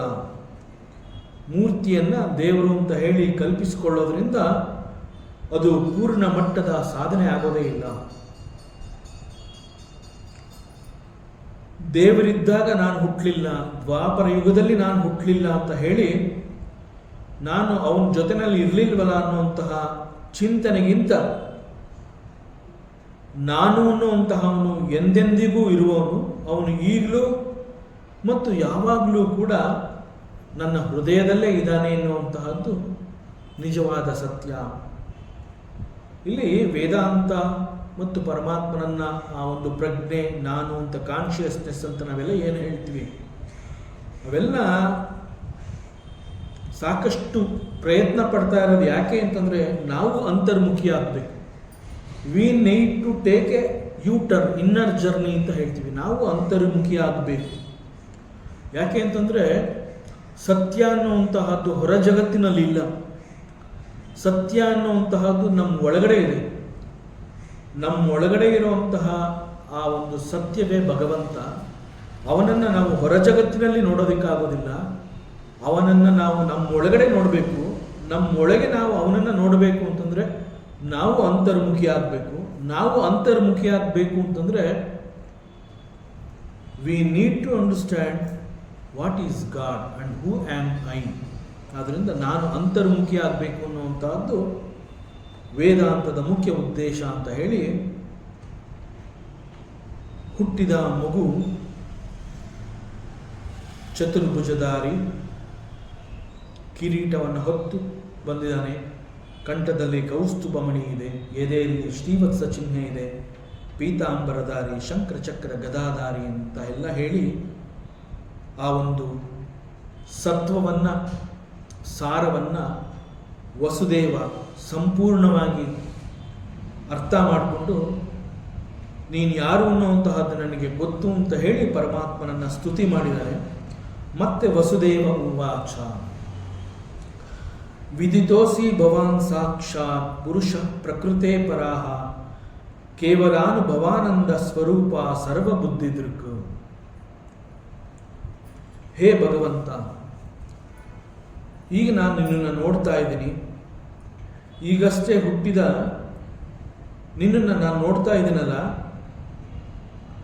ನಿನ್ನ ಈ ರೂಪದಿಂದ ನೀನು ನನಗೆ ಮೋಹವನ್ನು ಮಾಡಬೇಡ. ಪರಮಾತ್ಮ ಶ್ರೀಕೃಷ್ಣ ದೇವಕಿಯ ಗರ್ಭದಲ್ಲಿ ಹುಟ್ಟಿರುವಂತಹದ್ದು ವಸುದೇವನಿಗೆ ಗೊತ್ತಾಗಿದೆ. ಹುಟ್ಟಿದ ಮಗು ಚತುರ್ಭುಜಧಾರಿಯಾಗಿದ್ದಾನೆ. ಇಂತಹ ದಿವ್ಯ ರೂಪ ಹೊಂದಿರುವಂತಹ ಪರಮಾತ್ಮ ಮಗನಾಗಿ ಹುಟ್ಟಿ ಬಂದಿರುವಂತಹದ್ದನ್ನು ನೋಡಿ ಅವನನ್ನು ಸ್ತುತಿ ಮಾಡ್ತಾ ಇದ್ದಾನೆ. ಮತ್ತು ಅವನು ಹೇಳ್ತಾನೆ, ವಿದಿತೋಸಿ ಭವಾನ್, ನನಗೆ ಗೊತ್ತು ನೀನು ಯಾರು ಅನ್ನುವಂತಹದ್ದು. ಈ ನಿನ್ನ ದಿವ್ಯ ರೂಪವನ್ನು ತೋರಿಸಿ ನನ್ನನ್ನು ನೀನು ಮೋಹಗೊಳಿಸಬೇಡ. ಯಾಕೆ ಅಂತಂದರೆ ನಿನ್ನ ರೂಪವನ್ನು ನೋಡಿ ನಾನು ನಿನ್ನ ಹೊಗಳ್ತಾ ಇಲ್ಲ. ನನ್ನ ಹೃದಯದಲ್ಲಿರುವಂತಹ ಪರಮಾತ್ಮ ಮತ್ತು ನನ್ನ ಆತ್ಮಸ್ವರೂಪಿ, ದಟ್ ಈಸ್ ಯು, ಅದನ್ನು ನೋಡಿ ನಾನು ಸ್ತುತಿ ಮಾಡ್ತಾ ಇದ್ದೀನಿ. ಹುಟ್ಟಿರುವಂತಹ ಮಗುವನ್ನು ನೋಡಿ ಇದು ನನ್ನ ಮಗು ಶ್ರೀ ವಿಷ್ಣು ಇಲ್ಲಿ ಹುಟ್ಟಿ ಬಂದಿದ್ದಾನೆ ಅಂತ ಹೇಳಿ ನಾನು ಸ್ತುತಿ ಮಾಡ್ತಾ ಇಲ್ಲ. ನನ್ನ ಅಂತರಂಗ, ನನ್ನ ಆತ್ಮಸ್ವರೂಪಿ ನೀನು ಅನ್ನುವಂತಹದ್ದು ಗೊತ್ತಾಗಿ ನಾನು ಆತ್ಮಸ್ವರೂಪವನ್ನು ನಾನು ವರ್ಣನೆ ಮಾಡ್ತಾ ಇದ್ದೀನಿ ಅಂತ ಹೇಳಿ, ನಿನ್ನ ಈ ದಿವ್ಯ ರೂಪವನ್ನು ತೋರಿಸಿ ನನಗೆ ನೀನು ಮೋಹವನ್ನು ಮಾಡಬೇಡ, ಮೋಹಗೊಳಿಸಬೇಡ ನೀನು. ಮತ್ತು ಪುರುಷ ಪ್ರಕೃತೆ ಪರಾಹ, ನೀನು ಸಾಕ್ಷಾತ್ ಪುರುಷ. You are the supreme being, ಸಾಕ್ಷಾತ್ ಪುರುಷ. ಅಂಡ್ ಪ್ರಕೃತೆ ಪರಾಹ, ಯು ಆರ್ ಬಿಯಾಂಡ್ ಪ್ರಕೃತಿ. ಪ್ರಕೃತಿಯನ್ನು ದಾಟಿರುವವನು ನೀನು. ಇದರ ಅರ್ಥ ಏನು ಅಂತಂದರೆ, ಪ್ರಕೃತಿಯನ್ನು ದಾಟಿರೋದು ಅಂತಂದರೆ ಸೃಷ್ಟಿ ಮತ್ತು ಪ್ರಕೃತಿಗೆ ಪರಮಾತ್ಮನೇ ಕಾರಣ. ಪರಮಾತ್ಮನ ಕಾರಣದಿಂದ ಈ ಸೃಷ್ಟಿ ಎನ್ನುವಂತಹದ್ದು ಬಂತು. ಪ್ರಕೃತಿ ಈಸ್ ಆಲ್ಸೋ ಮಾಯೆ, ಅದು ಕೂಡ ಪರಮಾತ್ಮನಿಂದ ಬಂದಿರುವಂತಹದ್ದು. ಆದ್ದರಿಂದ ಸೃಷ್ಟಿ ಮತ್ತು ಪ್ರಕೃತಿಗೆ ನೀನೇ ಕಾರಣನಾಗಿದೆಯಾ, ಅವುಗಳಿಗೆ ನೀನೇ ಕಾರಣನಾಗಿದ್ರೂ ಕೂಡ ನೀನು ಅವುಗಳನ್ನು ಮೀರಿ ಮುಂದೆ ಹೋಗಿದೆಯಾ. ನಿನಗೆ ಈ ಪ್ರಕೃತಿಯಿಂದ ಆಗಬೇಕಾಗಿರುವಂತಹದ್ದು ಏನೂ ಇಲ್ಲ. ಈಗ ನನ್ನ ಕಣ್ಣಿಗೆ ಅನೇಕಗಳು ಕಾಣ್ತಾ ಇದೆ, ಅವೆಲ್ಲವೂ ಈ ಪ್ರಕೃತಿಗೆ ಸೇರಿರುವಂತಹದ್ದು, ಪ್ರಕೃತಿಗೆ ಸಂಬಂಧಪಟ್ಟಿರುವಂತಹದ್ದು. ದಿ 5 ಗ್ರೇಟ್ ಎಲಿಮೆಂಟ್ಸ್, ಪಂಚಮಹಾಭೂತಗಳು, ಇವೆಲ್ಲವೂ ನನ್ನ ಕಣ್ಣೆದುರಿಗೆ ಕಾಣ್ತಾ ಇದೆ. ಕಾಣ್ತಾ ಇರುವಂತಹ ಪ್ರತಿ ದೃಶ್ಯ ವಸ್ತು ಕೂಡ ಈ ಪಂಚಭೂತಗಳ ಕಾರಣದಿಂದ ನಿರ್ಮಾಣವಾಗಿರುವಂತಹದ್ದು. ಆದರೆ ನೇರವಾಗಿ ಆ ಪಂಚಭೂತಗಳು ತಮ್ಮ ಸ್ವರೂಪದಲ್ಲಿ ಈ ದೃಶ್ಯ ವಸ್ತುಗಳಾಗಿ ಕಾಣ್ತಾ ಇಲ್ಲ. ಅವೆಲ್ಲವೂ ತಮ್ಮ ಬದಲಾದ ರೂಪದಲ್ಲಿ ದೃಶ್ಯ ವಸ್ತುಗಳಾಗಿ ಇಲ್ಲಿ ನನ್ನ ಕಣ್ಣಿಗೆ ಕಾಣ್ತಾ ಇದೆ. ಅವೆಲ್ಲವುಗಳಿಗೆ ನೀನೇ ಕಾರಣನಾಗಿದೆಯಾ. ಅವೆಲ್ಲವುಗಳಿಗೆ ನೀನು ಕಾರಣನಾಗಿದ್ರೂ ಕೂಡ ನೀನು ಅವೆಲ್ಲವನ್ನು ದಾಟಿ ಮುಂದೆ ಹೋಗಿದೆಯಾ. ಯು ಆರ್ ಬಿಯಾಂಡ್ ಪ್ರಕೃತಿ. ಈ ಬಿಯಾಂಡ್ ಪ್ರಕೃತಿ ಅಂತಂದರೆ ಪ್ರಕೃತಿಯನ್ನು ದಾಟಿ ಹೋಗಿರುವಂತಹದ್ದು ಅನ್ನುವಂತಹದ್ದನ್ನು ಅಷ್ಟು ಸುಲಭವಾಗಿ ಹೇಳಿದ್ರು ಕೂಡ ನಾವು ಆಲೋಚನೆ ಮಾಡಬೇಕಾಗಿರುವಂತಹದ್ದು, ಯಾವ ಶಕ್ತಿಗೆ ಪ್ರಕೃತಿಯನ್ನು ಮೀರಿ ಹೋಗೋದಕ್ಕೆ ಸಾಧ್ಯ, ಅದನ್ನು ಕುರಿತು ನಾವು ಚಿಂತನೆಯನ್ನು ಮಾಡಿದಾಗ ಇಲ್ಲಿ ಭಗವಂತನನ್ನ ಯು ಆರ್ ಬಿಯಾಂಡ್ ಪ್ರಕೃತಿ ಅಂತ ಹೇಳೋದು ಸುಲಭ. ಯಾಕೆ ಅಂತಂದರೆ ಭಗವಂತ ಪರಮಾತ್ಮ ಅಂತಂದಾಗ ಆ ಕ್ಷಣದಲ್ಲಿ ನಾವು ಅವನನ್ನು ನೆನಪು ಮಾಡಿಕೊಳ್ಳುವಂತಹದ್ದು, ಅವನನ್ನು ಸ್ಮರಣೆ ಮಾಡಿಕೊಳ್ಳುವಂತಹದ್ದು ಒಂದು ರೂಪದಿಂದ. ಭಗವಂತ ಅಂತ ಹೇಳಿದಾಗ ಅವನು ನನಗೆ ಶಿವನಾಗಿರಬಹುದು, ರಾಮನಾಗಿರಬಹುದು, ಕೃಷ್ಣನಾಗಿರಬಹುದು, ಅವನೇನೇ ಆಗಿರಬಹುದು. ನಾನು ಅವನನ್ನು ಭಗವಂತ ಅಂತ ಕರೆದಾಗ ಅವನ ನನ್ನ ಸ್ಮರಣೆಗೆ ಬರುವಂತಹದ್ದು ಒಂದು ರೂಪದಿಂದ ಕಾಣುವಂತಹ ಈ ಭಗವಂತನನ್ನ ಪ್ರಕೃತಿಯನ್ನು ದಾಟಿದವನು ಅಂತ ಹೇಳುವಂತಹದ್ದು ಸುಲಭ. ಆದರೆ ಪ್ರಕೃತಿಯನ್ನು ನಿಜವಾಗ್ಲೂ ದಾಟೋದಕ್ಕೆ ಯಾರಿಗೆ ಸಾಧ್ಯ? ಪ್ರಕೃತಿಯನ್ನು ದಾಟಿರುವಂತಹದ್ದು ಯಾವುದು ಅನ್ನುವ ಆಲೋಚನೆಯನ್ನು ನಾವು ತಂದ್ಕೋಬೇಕಾಗುತ್ತೆ. ಪ್ರಕೃತಿಯನ್ನು ದಾಟಿ ಮುಂದೆ ಹೋಗಿರುವಂತಹದ್ದು ದಟ್ ಈಸ್ ಕಾನ್ಷಿಯಸ್ನೆಸ್, ಪ್ರಜ್ಞೆ ಅಂತ ಹೇಳ್ತೀನಿ. ಪ್ರಜ್ಞೆ ಎನ್ನುವಂತಹದ್ದು ಎಲ್ಲೆಲ್ಲೂ ಇದೆ. ಆ ಪ್ರಜ್ಞೆಯ ಆವರಣದೊಳಗಡೆ ಈ ಒಂದು ಸೃಷ್ಟಿ ಮತ್ತು ಪ್ರಕೃತಿ ಎನ್ನುವಂತಹದ್ದು ಬಂದಿರುವಂತಹದ್ದು. ಭಗವಂತನನ್ನ ನೀನು ಸೃಷ್ಟಿ ಮತ್ತು ಪ್ರಕೃತಿಯನ್ನ ಮೀರಿ ದಾಟಿ ಮುಂದೆ ಹೋಗಿರೋನು ಅಂತಂದಾಗ that is nothing but this ಪ್ರಜ್ಞೆ.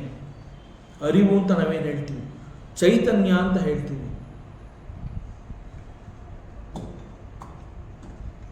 ಈ ಪ್ರಜ್ಞೆ and it is also called existence ಅಂತ ಹೇಳ್ತೀವಿ, ಇರುವಿಕೆ ಅಂತ ಕೂಡ ಕರಿತೀವಿ. ಸತ್ ಚಿತ್ ಆನಂದ ಅಂತ ಹೇಳಿದಾಗ ಸತ್ ಅಂತಂದ್ರೆ ಈ ಒಂದು ಇರುವಿಕೆ, ಚಿತ್ ಅಂತಂದ್ರೆ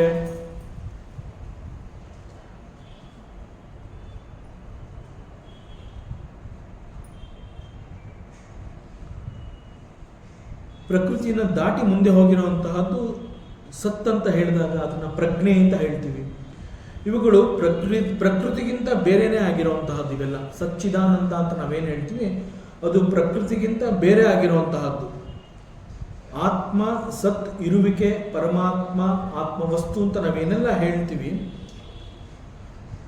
ಅವೆಲ್ಲವುಗಳು ಕೂಡ ಈ ಒಂದು ಸೃಷ್ಟಿ ಮತ್ತು ಪ್ರಕೃತಿಯೊಂದಿಗೆ ಯಾವ ರೀತಿಯ ಸಂಬಂಧವನ್ನು ಕೂಡ ಇಟ್ಕೊಂಡಿಲ್ಲ. ಅವೆಲ್ಲವನ್ನ ಮೀರಿ ಹೋಗಿರುವಂತಹದ್ದು. ಸೊ ಈ ಒಂದು ಪ್ರಜ್ಞೆಯನ್ನ, ಈ ಒಂದು ಕಾನ್ಷಿಯಸ್ನ ಸ್ವಭಾವ, ಅದನ್ನು ಕುರಿತು ಇಲ್ಲಿ ವಸುದೇವ ಹೇಳ್ತಾ ಇದ್ದಾನೆ. ಸರ್ವಬುದ್ಧಿ ದೃಕ್, ಈ ಒಂದು ಕಾನ್ಷಿಯಸ್ನೆಸ್ ಅನ್ನ ಸರ್ವಬುದ್ಧಿ ದೃಕ್ ಅಂತ ಹೇಳಿದಾಗ ಅದನ್ನು ಎಲ್ಲಿ ನೋಡಬಹುದು ಮತ್ತು ಹೇಗೆ ನೋಡಬಹುದು? ಸರ್ವಬುದ್ಧಿ ದೃಕ್ ಅನ್ನುವಂತಹದನ್ನ ಎಲ್ಲಿ ಮತ್ತು ಹೇಗೆ ನೋಡಬಹುದು ಅಂತ ಹೇಳಿದಾಗ it is nothing but it's always there as witness, ಸಾಕ್ಷಿ. ದಟ್ ಮೀನ್ಸ್ ಪರಮಾತ್ಮ ಸಾಕ್ಷಿ ರೂಪದಲ್ಲಿ ಎಲ್ಲೆಲ್ಲೂ ಇರುವಂತಹ ಒಬ್ಬ ಸತ್ಯಮೂರ್ತಿಯವನು. ಅದರಿಂದ ಸಾಕ್ಷಿ ಅಂತ ಹೇಳಿದಾಗ ಹಿ ಈಸ್ ಸರ್ವಬುದ್ಧಿ ದೃಕ್. ಈ ಕಾರಣದಿಂದ ಪರಮಾತ್ಮನನ್ನ ಸಾಕ್ಷಿಭೂತ ಅಂತ ಕೂಡ ಹೇಳ್ತೀವಿ. ಮತ್ತು ಅವನ ಸ್ವಭಾವ, ಸ್ವರೂಪ ಆದರೂ ಏನು? ಕೇವಲ ಅನುಭವ, ಆನಂದ ಸ್ವರೂಪ ಒಂದಾಗಿದೆ. ಕೇವಲ ಅನುಭವ, ಆನಂದ ಸ್ವರೂಪ ಅಂತಂದ್ರೆ ದಟ್ ಈಸ್ ಕಾಲ್ಡ್ ಸಚ್ಚಿದಾನಂದ ಸ್ವರೂಪ. ಅನುಭವ ಅಂತಂದ್ರೆ it is called experience. Consciousness ಅಂತ ನಾವು ಮತ್ತೆ ಮತ್ತೆ ಹೇಳುವಂತಹ ಅದು ಪ್ರತಿ ಕ್ಷಣದಲ್ಲೂ ನಮಗೆ ಅನುಭವವನ್ನು ಕೊಡ್ತಾ ಇರುತ್ತೆ. ಆದ್ದರಿಂದ existence, consciousness and bliss. Existence ಅಂತಂದ್ರೆ ಸತ್, ಕಾನ್ಷಿಯಸ್ನೆಸ್ ಅಂತಂದ್ರೆ ಚಿತ್, ಬ್ಲಿಸ್ ಅಂತಂದ್ರೆ ಆನಂದ. ಸೊ ದಿಸ್ ಆತ್ಮಸ್ವರೂಪ ಅಂತಂದ್ರೆ ದಟ್ ಈಸ್ ಸಚ್ಚಿದಾನಂದ ಸ್ವರೂಪ. ಅಂಡ್ ದಿಸ್ ಸಚ್ಚಿದಾನಂದ ಸ್ವರೂಪ ಈಸ್ ಯುವರ್ ನೇಚರ್. ವಸುದೇವ ಆ ಮಗುವನ್ನು ನೋಡಿ ಈ ರೀತಿ ಹೇಳ್ತಾ ಇದ್ದಾನೆ. ಪರಮಾತ್ಮ ಶ್ರೀಕೃಷ್ಣ ಹುಟ್ಟಿದ ಕ್ಷಣವನ್ನ ಅನುಭವಿಸಿ ವಸುದೇವ ಅವನನ್ನ ಸ್ತುತಿ ಮಾಡ್ತಾ, ನನಗೆ ನೀನು ಯಾರು ಅನ್ನುವಂತಹದ್ದು ಸಂಪೂರ್ಣವಾಗಿ ಅರಿವಾಗಿದೆ. ಸೊ ನೀನು ಇಲ್ಲಿ ಒಂದು ಮಗುವಿನ ರೂಪದಲ್ಲಿ ನೀನು ಬಂದಿದ್ರೂ you are not an ordinary child, you are something special. So you are ಸಾಕ್ಷಾತ್ ಶ್ರೀಹರಿ, ಪರಬ್ರಹ್ಮ ಪರಮಾತ್ಮ. ಅಂಡ್ ನಿನ್ನ ಸ್ವಭಾವ ಮತ್ತು ಸ್ವರೂಪ ಅಂತಂದ್ರೆ ದಟ್ ಈಸ್ ಸಚ್ಚಿದಾನಂದ. ಸೊ ಈ ಸಚ್ಚಿದಾನಂದ ಅಂತ ಹೇಳ್ತಾ ಇರುವಂತಹ ಈ ಅನುಭವದಲ್ಲಿ ವೇರ್ ಈಸ್ ಕೃಷ್ಣ? ಯಾಕೆಂತಂದ್ರೆ ಮಗುವನ್ನ ನೋಡಿ ಅವನು ಹೇಳ್ತಾ ಇದ್ದಾನೆ, ನಿನ್ನ ದಿವ್ಯ ರೂಪವನ್ನು ತೋರಿಸಿ ನನ್ನನ್ನು ನೀನು ಮೋಹಗೊಳಿಸಬೇಡ ಅಂತ ವಸುದೇವ ಆ ಮಗುವಿಗೆ ಹೇಳಿಬಿಟ್ಟು, ಯು ಆರ್ ಸಾಕ್ಷಾತ್ ಪುರುಷ, you are that consciousness, you are that ಪ್ರಜ್ಞೆ.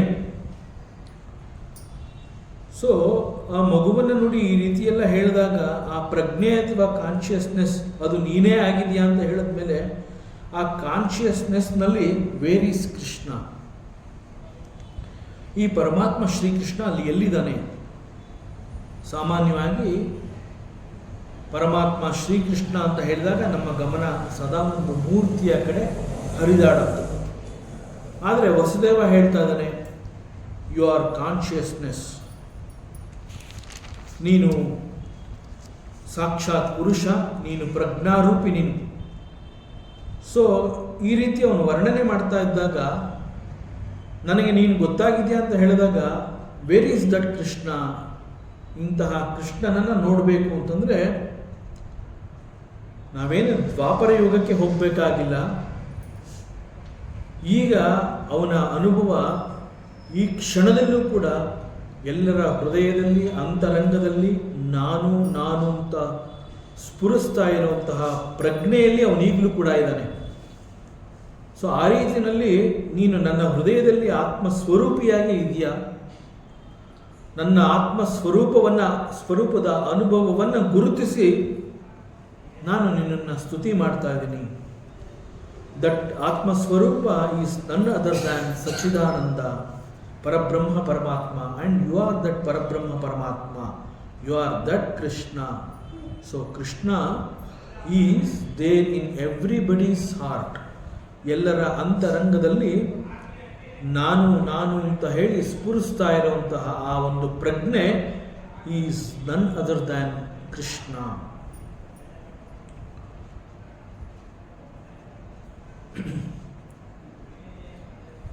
ಸೊ ಅದನ್ನೇ ಪರಮಾತ್ಮ ಶ್ರೀಕೃಷ್ಣ ಗೀತೆಯಲ್ಲಿ ಕೂಡ ಹೇಳಿರುವಂತಹದ್ದು, ಮಾನುಷೀಂ ತನುಮಾಶ್ರಿತಂ ಮಮ ಭೂತ ಮಹೇಶ್ವರಂ. ಹೀಗೆ ಪ್ರತಿ ಕ್ಷಣ ನಮಗೆ ಆಗ್ತಾ ಇರುವಂತಹ ಅನುಭವ, ಆ ಅನುಭವಗಳು ಏನೇ ಆಗಿರಲಿ, ಹೇಗೆ ಆಗಿರಲಿ, ಆ ಅನುಭವಗಳೆಲ್ಲ ನನಗೆ ಆಗ್ತಾ ಇದೆ ಅಂತಂದಾಗ ಅದು ಎಲ್ಲಿ ಆಗ್ತಾ ಇದೆ ಅಂತಂದರೆ, ಯಾರ ಬೆಳಕಿನಲ್ಲಿ ಆಗ್ತಾ ಇದೆ ಅಂತಂದರೆ, ಯಾವ ಪ್ರಜ್ಞೆ, that in the light off that ಪ್ರಜ್ಞೆ ದಟ್ ಎಕ್ಸ್ಪೀರಿಯನ್ಸ್ ಈಸ್ ಹ್ಯಾಪನಿಂಗ್. ಆ ಅನುಭವ ಆಗ್ತಾ ಇರುವಂತಹದ್ದು ಆ ಒಂದು ಪ್ರಜ್ಞೆಯ ಬೆಳಕಿನ ಅಡಿಯಲ್ಲಿ ಅದು ಆಗ್ತಾ ಇದೆ. ಸೊ ಅದರಿಂದ ಪರಮಾತ್ಮನ ಬೆಳಕು, ಅವನ ಬೆಳಕಿನಲ್ಲಿ ಆಗ್ತಾ ಇರುವಂತಹ ಈ ಅನುಭವವನ್ನು ಕುರಿತು ದಟ್ ಲೈಟ್, ಆ ಒಂದು ಬೆಳಕು, and you are the source of that light. So ಪರಮಾತ್ಮ ಶ್ರೀಕೃಷ್ಣ ಅಂತಂದರೆ he is always there with us. ನಮ್ಮೆಲ್ಲರ ಬಳಿ ಇರುವಂತಹವನು ಪರಮಾತ್ಮ ಶ್ರೀಕೃಷ್ಣ. ಯಾವ ಕ್ಷಣದಲ್ಲಿ ನಾವು ನಾನು ಅಂತ ಹೇಳ್ಕೊತೀವಿ, ದಟ್ ನಾನು is not this body and mind, that ನಾನು ಈಸ್ ನನ್ ಅದರ್ ದ್ಯಾನ್ ಪರಮಾತ್ಮ ಶ್ರೀಕೃಷ್ಣ. ಮತ್ತು ಮುಖ್ಯವಾದ ವಿಚಾರ ಅಂತಂದರೆ ಈ ಸಂದರ್ಭದಲ್ಲಿ ಪರಮಾತ್ಮ ಈ ಸೃಷ್ಟಿಯನ್ನು ಯಾಕೆ ಮಾಡಿದ, ಹೇಗೆ ಮಾಡಿದ, ಈ ಪ್ರಪಂಚ ಅನ್ನುವಂತಹದ್ದು ಹೇಗೆ ಸೃಷ್ಟಿಯಾಯಿತು, ಜಗತ್ತು ಅನ್ನುವಂತಹದ್ದನ್ನು ತೋರುವಿಕೆ, it is only an appearance. ಶಾಸ್ತ್ರ ಬಹಳ ಸ್ಪಷ್ಟವಾಗಿ ಹೇಳುತ್ತೆ, ಈ ಜಗತ್ತು ಅನ್ನುವಂತಹದ್ದು it is an appearance, it is not real. So ಶಾಸ್ತ್ರ ಕಾಲ್ಸ್ ಇಟ್ ಮಿಥ್ಯಾ ಪ್ರಪಂಚ. ಇದು ಸತ್ಯ ಅಲ್ಲ, ಇದು ಮಿಥ್ಯಾ ಅಂತ ಹೇಳುತ್ತೆ. ಇದು ಮಿಥ್ಯಾ ಅಂತ ಹೇಳಿದ್ರು ಕೂಡ ಆ ಪ್ರಪಂಚ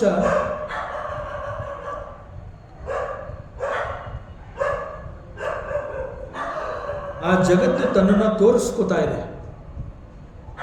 ವರ್ಲ್ಡ್ ಈಸ್ ನಾಟ್ ರಿಯಲ್ ಅಂತ ಶಾಸ್ತ್ರ ಹೇಳುತ್ತೆ. It is only an appearance. Only an appearance ಅಂತ ಹೇಳಿದಾಗ ಇಟ್ ಈಸ್ ನಾಟ್ ರಿಯಲ್ ಅನ್ನುವಂತಹದ್ದು ಅದರ ಜೊತೆನಲ್ಲೇ ಬರುವಂತಹ ಸತ್ಯ. ಸತ್ಯವಾಗಿ ಅದಿಲ್ಲ, ಆದರೆ ಅದು ಇರುವಂತೆ ಕಾಣ್ತಾ ಇದೆ. ಆ ಇರುವಂತೆ ಕಾಣ್ತಾ ಇದೆ ಅಂತಂದ್ರೂ ಕೂಡ ಆ ಇರುವಂತೆ ಕಾಣ್ತಾ ಇದೆ ಅನ್ನುವಂತಹದ್ದು ಕೂಡ ಒಂದು ಅನುಭವ. ಅದು ಹೇಗೆ ತನ್ನನ್ನು ತಾನು ಈ ರೀತಿ ಇರುವಂತೆ ತೋರ್ಪಡಿಸಿಕೊಳ್ಳೋದಕ್ಕೆ ಸಾಧ್ಯ? ಸತ್ಯವಲ್ಲದ ಪ್ರಪಂಚ it is only an appearance ಅಂತ ಹೇಳಿದ್ರು ಕೂಡ ಆ ಪ್ರಪಂಚ ಅನೇಕ ದೃಶ್ಯ ವಸ್ತುಗಳಿಂದ ಕೂಡಿ ನಮಗೆ ಪ್ರತಿ ಕ್ಷಣದಲ್ಲಿ ಈ ಪ್ರಪಂಚ, ಈ ಜಗತ್ತು ಅನ್ನುವಂತಹದ್ದು ನಮಗೆ ಪರಿಚಯವನ್ನು ಮಾಡಿ ಕೊಡ್ತಾನೆ ಇದೆ. ಕಂಟಿನ್ಯೂಸ್ ಆಗಿ ಈ ಪ್ರಪಂಚದಲ್ಲಿ ನಾವಿದ್ದೀವಿ ಎನ್ನುವಂತಹದ್ದು ನಮ್ಮ ಗಮನಕ್ಕೆ ಬರೋ ಹಾಗೆ ಅದು ತನ್ನನ್ನು ತಾನು ತೋರ್ಪಡಿಸಿಕೊಳ್ತಾ ಇದೆ. ಇದು ಹೇಗೆ ಸಾಧ್ಯ? ಜಗತ್ತಿನ ಸೃಷ್ಟಿಗೆ ಕಾರಣ ಏನು? ಜಗತ್ತಿನ ಸೃಷ್ಟಿಗೆ ಪರಮಾತ್ಮ ಕಾರಣ ಅಂತ ಶಾಸ್ತ್ರ ಬಹಳ ಸ್ಪಷ್ಟವಾಗಿ ಹೇಳುತ್ತೆ. ಸೊ ಜಗತ್ತಿನ ಸೃಷ್ಟಿಗೆ ಪರಮಾತ್ಮ ಕಾರಣ ಅಂತ ಹೇಳಿರೋದ್ರಿಂದ ಪರಮಾತ್ಮನನ್ನು ನಾವು ಸೃಷ್ಟಿಕರ್ತ ಅಂತ ಹೇಳ್ತೀವಿ. ಈ ಸೃಷ್ಟಿಕರ್ತ ಅನ್ನುವಂತಹದ್ದನ್ನು ಕೇವಲ ನಾವು ಶಾಸ್ತ್ರ ಗ್ರಂಥಗಳಲ್ಲಿ ಓದಿರೋಂತಹದ್ದಲ್ಲ, ಉಪನಿಷತ್ಗಳಲ್ಲಿ ಕೇಳಿರುವಂತಹದ್ದಲ್ಲ, ಒಬ್ಬ ಗುರು ಹೇಳ್ತಾ ಇದ್ದೀನಿ ಅಂತ ಹೇಳಿ ಅವನ ಸಮೀಪದಲ್ಲಿ ಕುಳಿತು ಆಲಿಸಿರುವಂತಹದ್ದು ಮಾತ್ರ ಅಲ್ಲ. ಹೀಗೆಲ್ಲ ಹೇಳ್ತಾ ಹೇಳ್ತಾ ಮತ್ತೆ it is only an appearance ಅಂತ ಹೇಳ್ತಾ ಇರುವಂತಹದ್ದು ಒಂದು ರೀತಿಯಲ್ಲಿ ಮತ್ತೆ ಮತ್ತೆ ಅದು ರಿಪೀಟ್ ಆಗ್ತಾ ಇದೆ. ಆದರೆ ಇಂತಹ ಒಂದು ಸೃಷ್ಟಿಯನ್ನ ಮಾಡಿದವನು ಪರಮಾತ್ಮನೇ ಆದರೂ ಕೂಡ ಯಾಕೆ ಮಾಡಿದ ಮತ್ತು ಹೇಗೆ ಮಾಡಿದ? ಈ ಸೃಷ್ಟಿ ಬಂದಿದ್ರಿಂದ ನಾನು ಇಲ್ಲಿಗೆ ಬರಬೇಕಾಯ್ತಾ, ಅಥವಾ ನಾನು ಬರ್ತೀನಿ ಇಲ್ಲಿಗೆ ಅನ್ನುವಂತಹದ್ದು ಪರಮಾತ್ಮನಿಗೆ ಗೊತ್ತಾಗಿ ಈ ಸೃಷ್ಟಿಯನ್ನ ಇಲ್ಲಿಗೆ ತನ್ನ? What is true here? ಇದನ್ನು ಸ್ವಲ್ಪ ವಿಚಾರ ಮಾಡಬೇಕಾಗುತ್ತೆ. ಆದ್ದರಿಂದ ಇಂತಹದ್ದನ್ನು ಮುಖ್ಯವಾದ ವಿಚಾರ ಅಂತ ಶಾಸ್ತ್ರ ಹೇಳುತ್ತೆ. ಸೃಷ್ಟಿ ಅಂತ ಹೇಳಿದಾಗ ಉಪನಿಷತ್ ಹೇಳಿರುವಂತಹದ್ದು ಒಬ್ಬ ಗುರು ಹೇಳಿದಾನೆ ಅಂತಂದ್ರೂ ಕೂಡ ಅದನ್ನು ನೇರವಾಗಿ ನಾವು ಚಿಂತನೆಗೆ ಇಟ್ಕೊಳ್ಳದೆ ಹೋದರೆ ನಾವು ಮುಂದೆ ಹೋಗೋದಕ್ಕಾಗೋದಿಲ್ಲ. ಅದರಿಂದ ಜಗತ್ತಿನ ಸೃಷ್ಟಿಗೆ ಪರಮಾತ್ಮ ಕಾರಣ, ಸೊ ಈ ಸೃಷ್ಟಿಕರ್ತ ಅನ್ನುವಂತಹದ್ದು ನಮಗೆ ಗೊತ್ತಾದರೂ ಕೂಡ ನಾವು ಮತ್ತೆ ಪ್ರಶ್ನೆ ಹಾಕೋಬೇಕಾಗುತ್ತೆ. ಈ ಜಗತ್ತನ್ನು ಅವನು ಯಾಕೆ ಸೃಷ್ಟಿ ಮಾಡ್ದ? ನಾನು ಬರ್ತೀನಿ ಅನ್ನುವಂತಹದ್ದು ಅವನಿಗೆ ಗೊತ್ತಾ, ಅಥವಾ ಅವನು ಸೃಷ್ಟಿ ಮಾಡಿದ್ದಾನೆ ಅಂದ್ಬಿಟ್ಟು ನನ್ನನ್ನು ಇಲ್ಲಿಗೆ ಕರ್ಕೊಂಬನ್ನ? ಯಾವುದನ್ನು ನಾವು ಪ್ರಪಂಚ, ಸೃಷ್ಟಿ, ಜಗತ್ತು ಅಂತೆಲ್ಲ ಹೇಳ್ತೀವಿ, ಅದಕ್ಕೆ ತನ್ನದೇ ಆದ ಒಂದು ಸ್ವಂತ ಆಧಾರ, ಅಸ್ತಿತ್ವ ಅನ್ನುವಂತಹದ್ದೇ ಇಲ್ಲ. ಈ ಜಗತ್ತು ಅಂತ ನಾವೇನು ಕರಿತೀವಿ, ಈ ಪ್ರಪಂಚ ಅಂತ ಹೇಳ್ತೀವಿ, ದಿಸ್ ಪ್ರಪಂಚ ಆರ್ ಜಗತ್ತು ಈಸ್ ಪರಾಶ್ರಿತ. ಇದು ಮತ್ತೊಂದರ ಮೇಲೆ ಅವಲಂಬಿತವಾಗಿರುವಂತಹದ್ದು, ಪರಾವಲಂಬಿ. ದಿಸ್ ಪ್ರಪಂಚ ಇಸ್ ಪರಾವಲಂಬಿ. ಈ ಜಗತ್ತು ತನ್ನ ಅಸ್ತಿತ್ವಕ್ಕಾಗಿ ಬೇರೆಯದೇ ಆದ ಮತ್ತೊಂದು ಆಧಾರದ ಮೇಲೆ ನಿಂತಿರುವಂತಹದ್ದು. ಅದರಿಂದ it is nothing but A projection ಅಂತ ಹೇಳ್ತಾರೆ. ಪ್ರೊಜೆಕ್ಷನ್ ಅಂತಂದ್ರೆ ವಿಕ್ಷೇಪ ಅಂತ ಅರ್ಥ. ವಿಕ್ಷೇಪ ಅಂತಂದ್ರೆ ತನ್ನನ್ನು ತಾನು ತೋರಿಸಿಕೊಳ್ಳುವಂತಹದ್ದು, ಪ್ರೊಜೆಕ್ಟ್ ಮಾಡಿರುವಂತಹದ್ದು. ವಿಕ್ಷೇಪ ಅಂತಂದ್ರೆ ಅದು ಇಲ್ಲ, ಮೂಲವಾಗಿ ಅದು ಇಲ್ಲ, ಆದರೆ ಅದು ಇದೆ ಅನ್ನುವ ರೀತಿಯಲ್ಲಿ ಅದರ ಅನುಭವ ನಮಗೆ ಕೊಡೋ ಹಾಗೆ ಅದು ಅಲ್ಲಿ ಸೃಷ್ಟಿಯಾಗಿರುತ್ತೆ. ದಟ್ ಈಸ್ ಕಾಲ್ಡ್ ವಿಕ್ಷೇಪ. ಹೀಗೆ ವಿಕ್ಷೇಪ ಅಥವಾ ಪ್ರೊಜೆಕ್ಷನ್ ಅಂತಂದ್ರೆ ತನ್ನನ್ನು ತಾನು ಚಾಚಿಕೊಂಡಿರುವಂತಹದ್ದು. ತನ್ನನ್ನು ತಾನು ಚಾಚಿಕೊಂಡಿರೋದ್ರಿಂದ ಯಾವ ಆಂಗಲ್ನಲ್ಲಿ ನಾವು ನಿಂತುಕೊಂಡ್ರೂ ಕೂಡ ಅದು ನಮಗೆ ಕಾಣುತ್ತೆ. But physically it is not there. ಸತ್ಯವಾಗಿ ಅದು ಇಲ್ಲವೇ ಇಲ್ಲ. ಇರುವಂತೆ ಅದು ಕಾಣಿಸ್ಕೊತಾ ಇದೆ. ಹೇಗೆ ಕಾಣಿಸ್ಕೊತಾ ಇದೆ? ಒಂದು ಕಲ್ಪನೆಯ ರೂಪದಲ್ಲಿ ತನ್ನನ್ನು ತಾನು ಚಾಚಿಕೊಂಡಿದೆ. ಮತ್ತು ಈ ಕಲ್ಪನೆಗೆ ಎಂತಹ ಒಂದು ಶಕ್ತಿ ಇದೆ ಅಂತಂದ್ರೆ,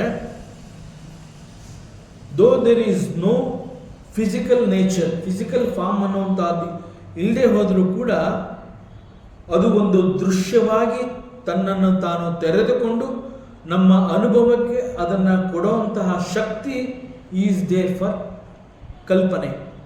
ಅದಕ್ಕೆ ಕಲ್ಪನೆ ಅಂತ ಹೇಳಿದಾಗ ಕೆಲವೊಂದುಗಳನ್ನು ನಾವು ಕಲ್ಪಿಸ್ಕೊಂಡಾಗ ಮುಳುಗೋಗಿದೆಯಾ ಅದರಲ್ಲಿ ಅಂತ ಹೇಳ್ತಾರೆ. ಬಿಕಾಸ್ ಅದರ ಅಷ್ಟರ ಮಟ್ಟಿಗೆ ನಮ್ಮನ್ನು ಎಳ್ಕೊಂಡ್ಬಿಟ್ಟಿರ್ತದೆ. ದಟ್ ಈಸ್ ದಿ ಶಕ್ತಿ ಆಫ್ ಕಲ್ಪನೆ, ದಿ ಪವರ್ ಆಫ್ ಇಮ್ಯಾಜಿನೇಷನ್ ಅಂತ ಹೇಳ್ತೀವಿ. ಮನುಷ್ಯನಿಗೆ ಪರಮಾತ್ಮ ಕೊಟ್ಟಿರುವಂತಹ ಅನೇಕ ಗಿಫ್ಟ್ಗಳಲ್ಲಿ the power of imagination is a wonderful gift. ಅದು ಇಲ್ಲದೆ ಹೋದರೂ ಕೂಡ ಅದು ಇದೆ ಅನ್ನುವಂತಹ ಸತ್ಯವನ್ನು ನಾನು ಸ್ವೀಕರಿಸಿದ್ರೆ ನನಗೆ ಅದರ ಮೇಲೆ ವ್ಯಾಮೋಹ ಉಂಟಾಗೋದಿಲ್ಲ, ನನಗೆ ಅದರ ಮೇಲೆ ಲೋಭ ಉಂಟಾಗೋದಿಲ್ಲ, ನನಗೆ ಅದು ಬೇಕು ಅಂತ ಹಠ ಮಾಡೋದಿಲ್ಲ. So the power of imagination must be well utilised by the Mankind. One of the wonderful gifts ಪರಮಾತ್ಮ ಕೊಟ್ಟು, ಕಲ್ಪನಾ ಶಕ್ತಿ ಅಂತಲೇ ಹೇಳ್ತೀವಿ. ಅದಕ್ಕೆ ಅದನ್ನು ಬರೀ ಕಲ್ಪನೆ ಅಂತ ಹೇಳೋದಿಲ್ಲ, ಅದನ್ನು ಶಕ್ತಿ ಅಂತ ಯಾಕೆ ಕರೀತೀವಿ ಅಂತಂದರೆ ಆ ಶಕ್ತಿ ನಮ್ಮನ್ನು ಅದರಲ್ಲಿ ಕರಗಿಸ್ಬಿಟ್ಟಿರುತ್ತೆ. That is why we call it ಕಲ್ಪನಾ ಶಕ್ತಿ. ಸೊ ಹೀಗೆ ಆ ಪ್ರಪಂಚ ಅನ್ನುವಂತಹದ್ದು ಇಲ್ಲ, ಇಟ್ ಈಸ್ ಮಿಥ್ಯ, ಇಟ್ ಈಸ್ ನಾಟ್ ರಿಯಲ್. ಆದರೆ ಪ್ರತಿ ಕ್ಷಣದಲ್ಲಿ ಅನೇಕ ಅನುಭವಗಳನ್ನು ನಾವಿಲ್ಲಿ ನೋಡ್ತಾ ಇದ್ದೀವಿ. ಕಣ್ಣೆದುರುಗಡೆ ಎಲ್ಲವೂ ಇದೆ, ಬೆಟ್ಟ, ನದಿ, ಗುಡ್ಡ, ಪರ್ವತ, ಮತ್ತೊಬ್ಬ ಮನುಷ್ಯ, ಪ್ರಾಣಿ, ಜೀವಿ, ಸಕಲಗಳನ್ನು ನಾವು ಕಾಣ್ತಾ ಇದ್ದೀವಿ. ಈ ಸಕಲಗಳು ಏನೆಲ್ಲ ಕಾಣ್ತಾ ಇದೆ, ದಟ್ ಈಸ್ ಕಾಲ್ಡ್ ದೃಶ್ಯವಸ್ತು. ಅಂಡ್ ಆಲ್ ದೀಸ್ ದೃಶ್ಯವಸ್ತೂಸ್ ಆರ್ ಮೇಡ್ ಬೈ ದಿ ಪಂಚಭೂತಾಸ್. ಪಂಚಭೂತಾಸ್ ಅಂತ ಹೇಳಿದಾಗ ಆಕಾಶ, ವಾಯು, ಅಗ್ನಿ, ಜಲ ಮತ್ತು ಪೃಥ್ವಿ ಅಂತ ಹೇಳ್ತೀವಿ. ಬಟ್ ಜಗತ್ತಿನ ಕಾಣ್ತಾ ಇರುವಂತಹ ಈ ದೃಶ್ಯ ವಸ್ತುಗಳಲ್ಲಿ ಎಲ್ಲೂ ಕೂಡ ನಾವು ಆಕಾಶವನ್ನು ನೋಡ್ತಾ ಇಲ್ಲ, ಕೆಲವುಗಳಲ್ಲಿ ನೀರನ್ನು ನೋಡೋದಿಲ್ಲ, ಮತ್ತೊಂದರಲ್ಲಿ ಮತ್ತೊಂದನ್ನು ನೋಡೋದಿಲ್ಲ. Why it is so? Because ಪಂಚಭೂತಗಳಿಂದ ನಿರ್ಮಾಣವಾದಂತಹ ಈ ದೃಶ್ಯ ವಸ್ತುಗಳು ತಮ್ಮ ಮೂಲ ರೂಪವನ್ನು ಬದಲಾಯಿಸಿಕೊಂಡು ದೃಶ್ಯ ವಸ್ತುಗಳಾಗಿ ನಮಗೆ ಕಾಣಿಸ್ಕೊಂಡು ತಮ್ಮ ನಿಜ ಸ್ವರೂಪವನ್ನು ಅದು ಮರೆ ಮಾಡಿರುತ್ತೆ. ಅದಕ್ಕೆ ಅವೆಲ್ಲವೂ ನಾಶವಾದ ಮೇಲೆ ಮತ್ತೆ ಪಂಚಭೂತಗಳಲ್ಲಿ ಹೋಗಿ ಸೇರಿಕೊಳ್ಳುತ್ತೆ. ಈವನ್ ಮನುಷ್ಯನ ಶರೀರ ಕೂಡ ನಾಶವಾದ ಮೇಲೆ it goes back to the source.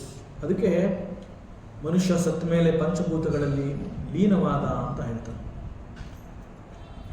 So ಜಗತ್ತಿನಲ್ಲಿ ಕಾಣ್ತಾ ಇರುವಂತಹ ಎಲ್ಲ ವಸ್ತುಗಳು ಕೂಡ ಈ ರೀತಿಯಲ್ಲೇ ಇದೆ.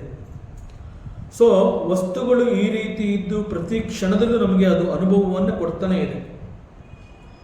ಹೀಗೆ ಅನುಭವವನ್ನು ಅದು ಕೊಡ್ತಾ ಇದೆಯಲ್ಲ, ಅದು ರಿಯಲ್ಲ, ಅಥವಾ ಶಾಸ್ತ್ರ ಹೇಳ್ತಾ ಇದೆಯಲ್ಲ, ಇಟ್ ಈಸ್ ಓನ್ಲಿ ವಿಕ್ಷೇಪ. ಯಾವುದು ಸತ್ಯ? ಅದಕ್ಕೆ ಕಲ್ಪನೆ ಅಂತ ಹೇಳಿದಾಗ ಆ ಕಲ್ಪನಾ ಶಕ್ತಿ, the power of projection, the power of imagination, ಅದಕ್ಕೆ ಎಷ್ಟು ಶಕ್ತಿ ಇದೆ ಅಂತಂದ್ರೆ ಎಲ್ಲವನ್ನ ಮರೆಸಿ ಇದೇ ಸತ್ಯ,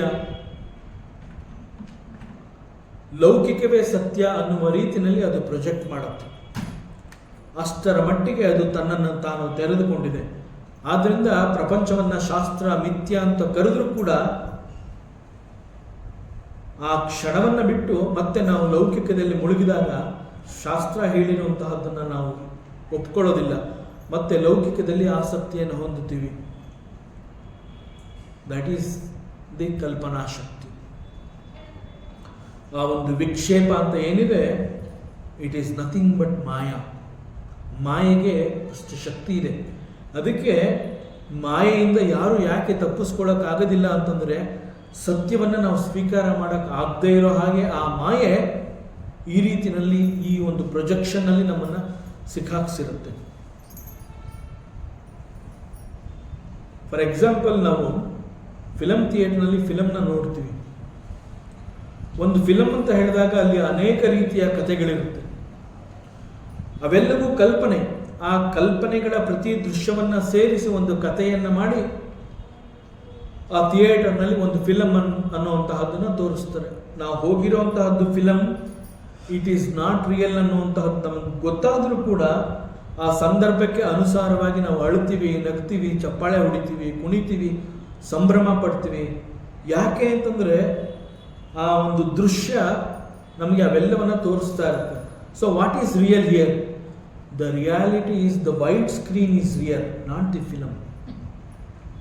ಆ ವೈಡ್ ಸ್ಕ್ರೀನ್ ಅನ್ನುವಂತಹದ್ದು ಅಲ್ಲಿ ಇಲ್ಲದೆ ಹೋದರೆ ಆ ಫಿಲಮ್ ಅನ್ನುವಂತಹದ್ದು ಅದರ ಮೇಲೆ ಪ್ರೊಜೆಕ್ಟ್ ಆಗೋದಿಲ್ಲ. ಆಗ ಫಿಲಮ್ನ ನಾವು ನೋಡೋದಕ್ಕೆ ಸಾಧ್ಯವೇ ಇಲ್ಲ. So wide screen is real, film is false. ಆ ರೀತಿಯಲ್ಲಿ ದೃಶ್ಯ ವಸ್ತುಗಳು ಈಸ್ ಫಾಲ್ಸ್, ಮಿಥ್ಯಾ is real.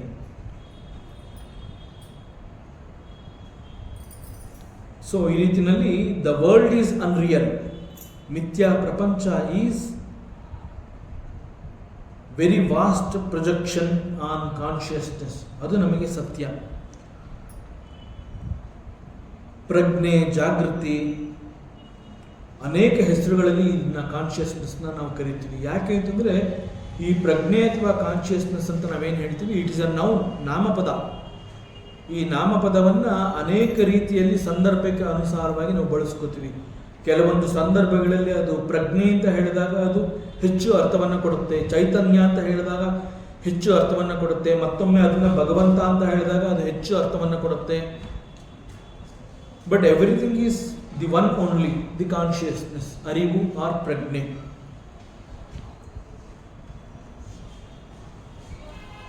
So this world is existing on consciousness. ಈ ಒಂದು ಪ್ರಪಂಚ ಅನ್ನುವಂತಹದ್ದು ಮೂಲವಾಗಿ ತನ್ನಲ್ಲಿ ಸ್ವಂತ ಅಸ್ತಿತ್ವವನ್ನೇ ಇಟ್ಕೊಂಡಿಲ್ಲ. ಇಟ್ ಈಸ್ ಎ ಪರಾಶ್ರಿತ, ಪರಾವಲಂಬಿ. ಯಾವುದರ ಮೇಲೆ ಈ ಒಂದು ಪ್ರಪಂಚ ಅನ್ನುವಂತಹದ್ದು ಅವಲಂಬಿತವಾಗಿದೆ ಅಂತಂದರೆ ಪ್ರಜ್ಞೆಯ ಮೇಲೆ ಅವಲಂಬಿತವಾಗಿರುವಂತಹದ್ದು ಈ ಒಂದು ಮಿಥ್ಯಾ ಪ್ರಪಂಚ, ಅನ್ರಿಯಲ್ ಪ್ರಪಂಚ. ಸೊ ನಮ್ಮಲ್ಲಿರುವಂತಹ ಪ್ರಜ್ಞೆ ಈ ಜಗತ್ತಿಗೆ ಆಧಾರವಾಗಿ ನಿಂತಿದೆ.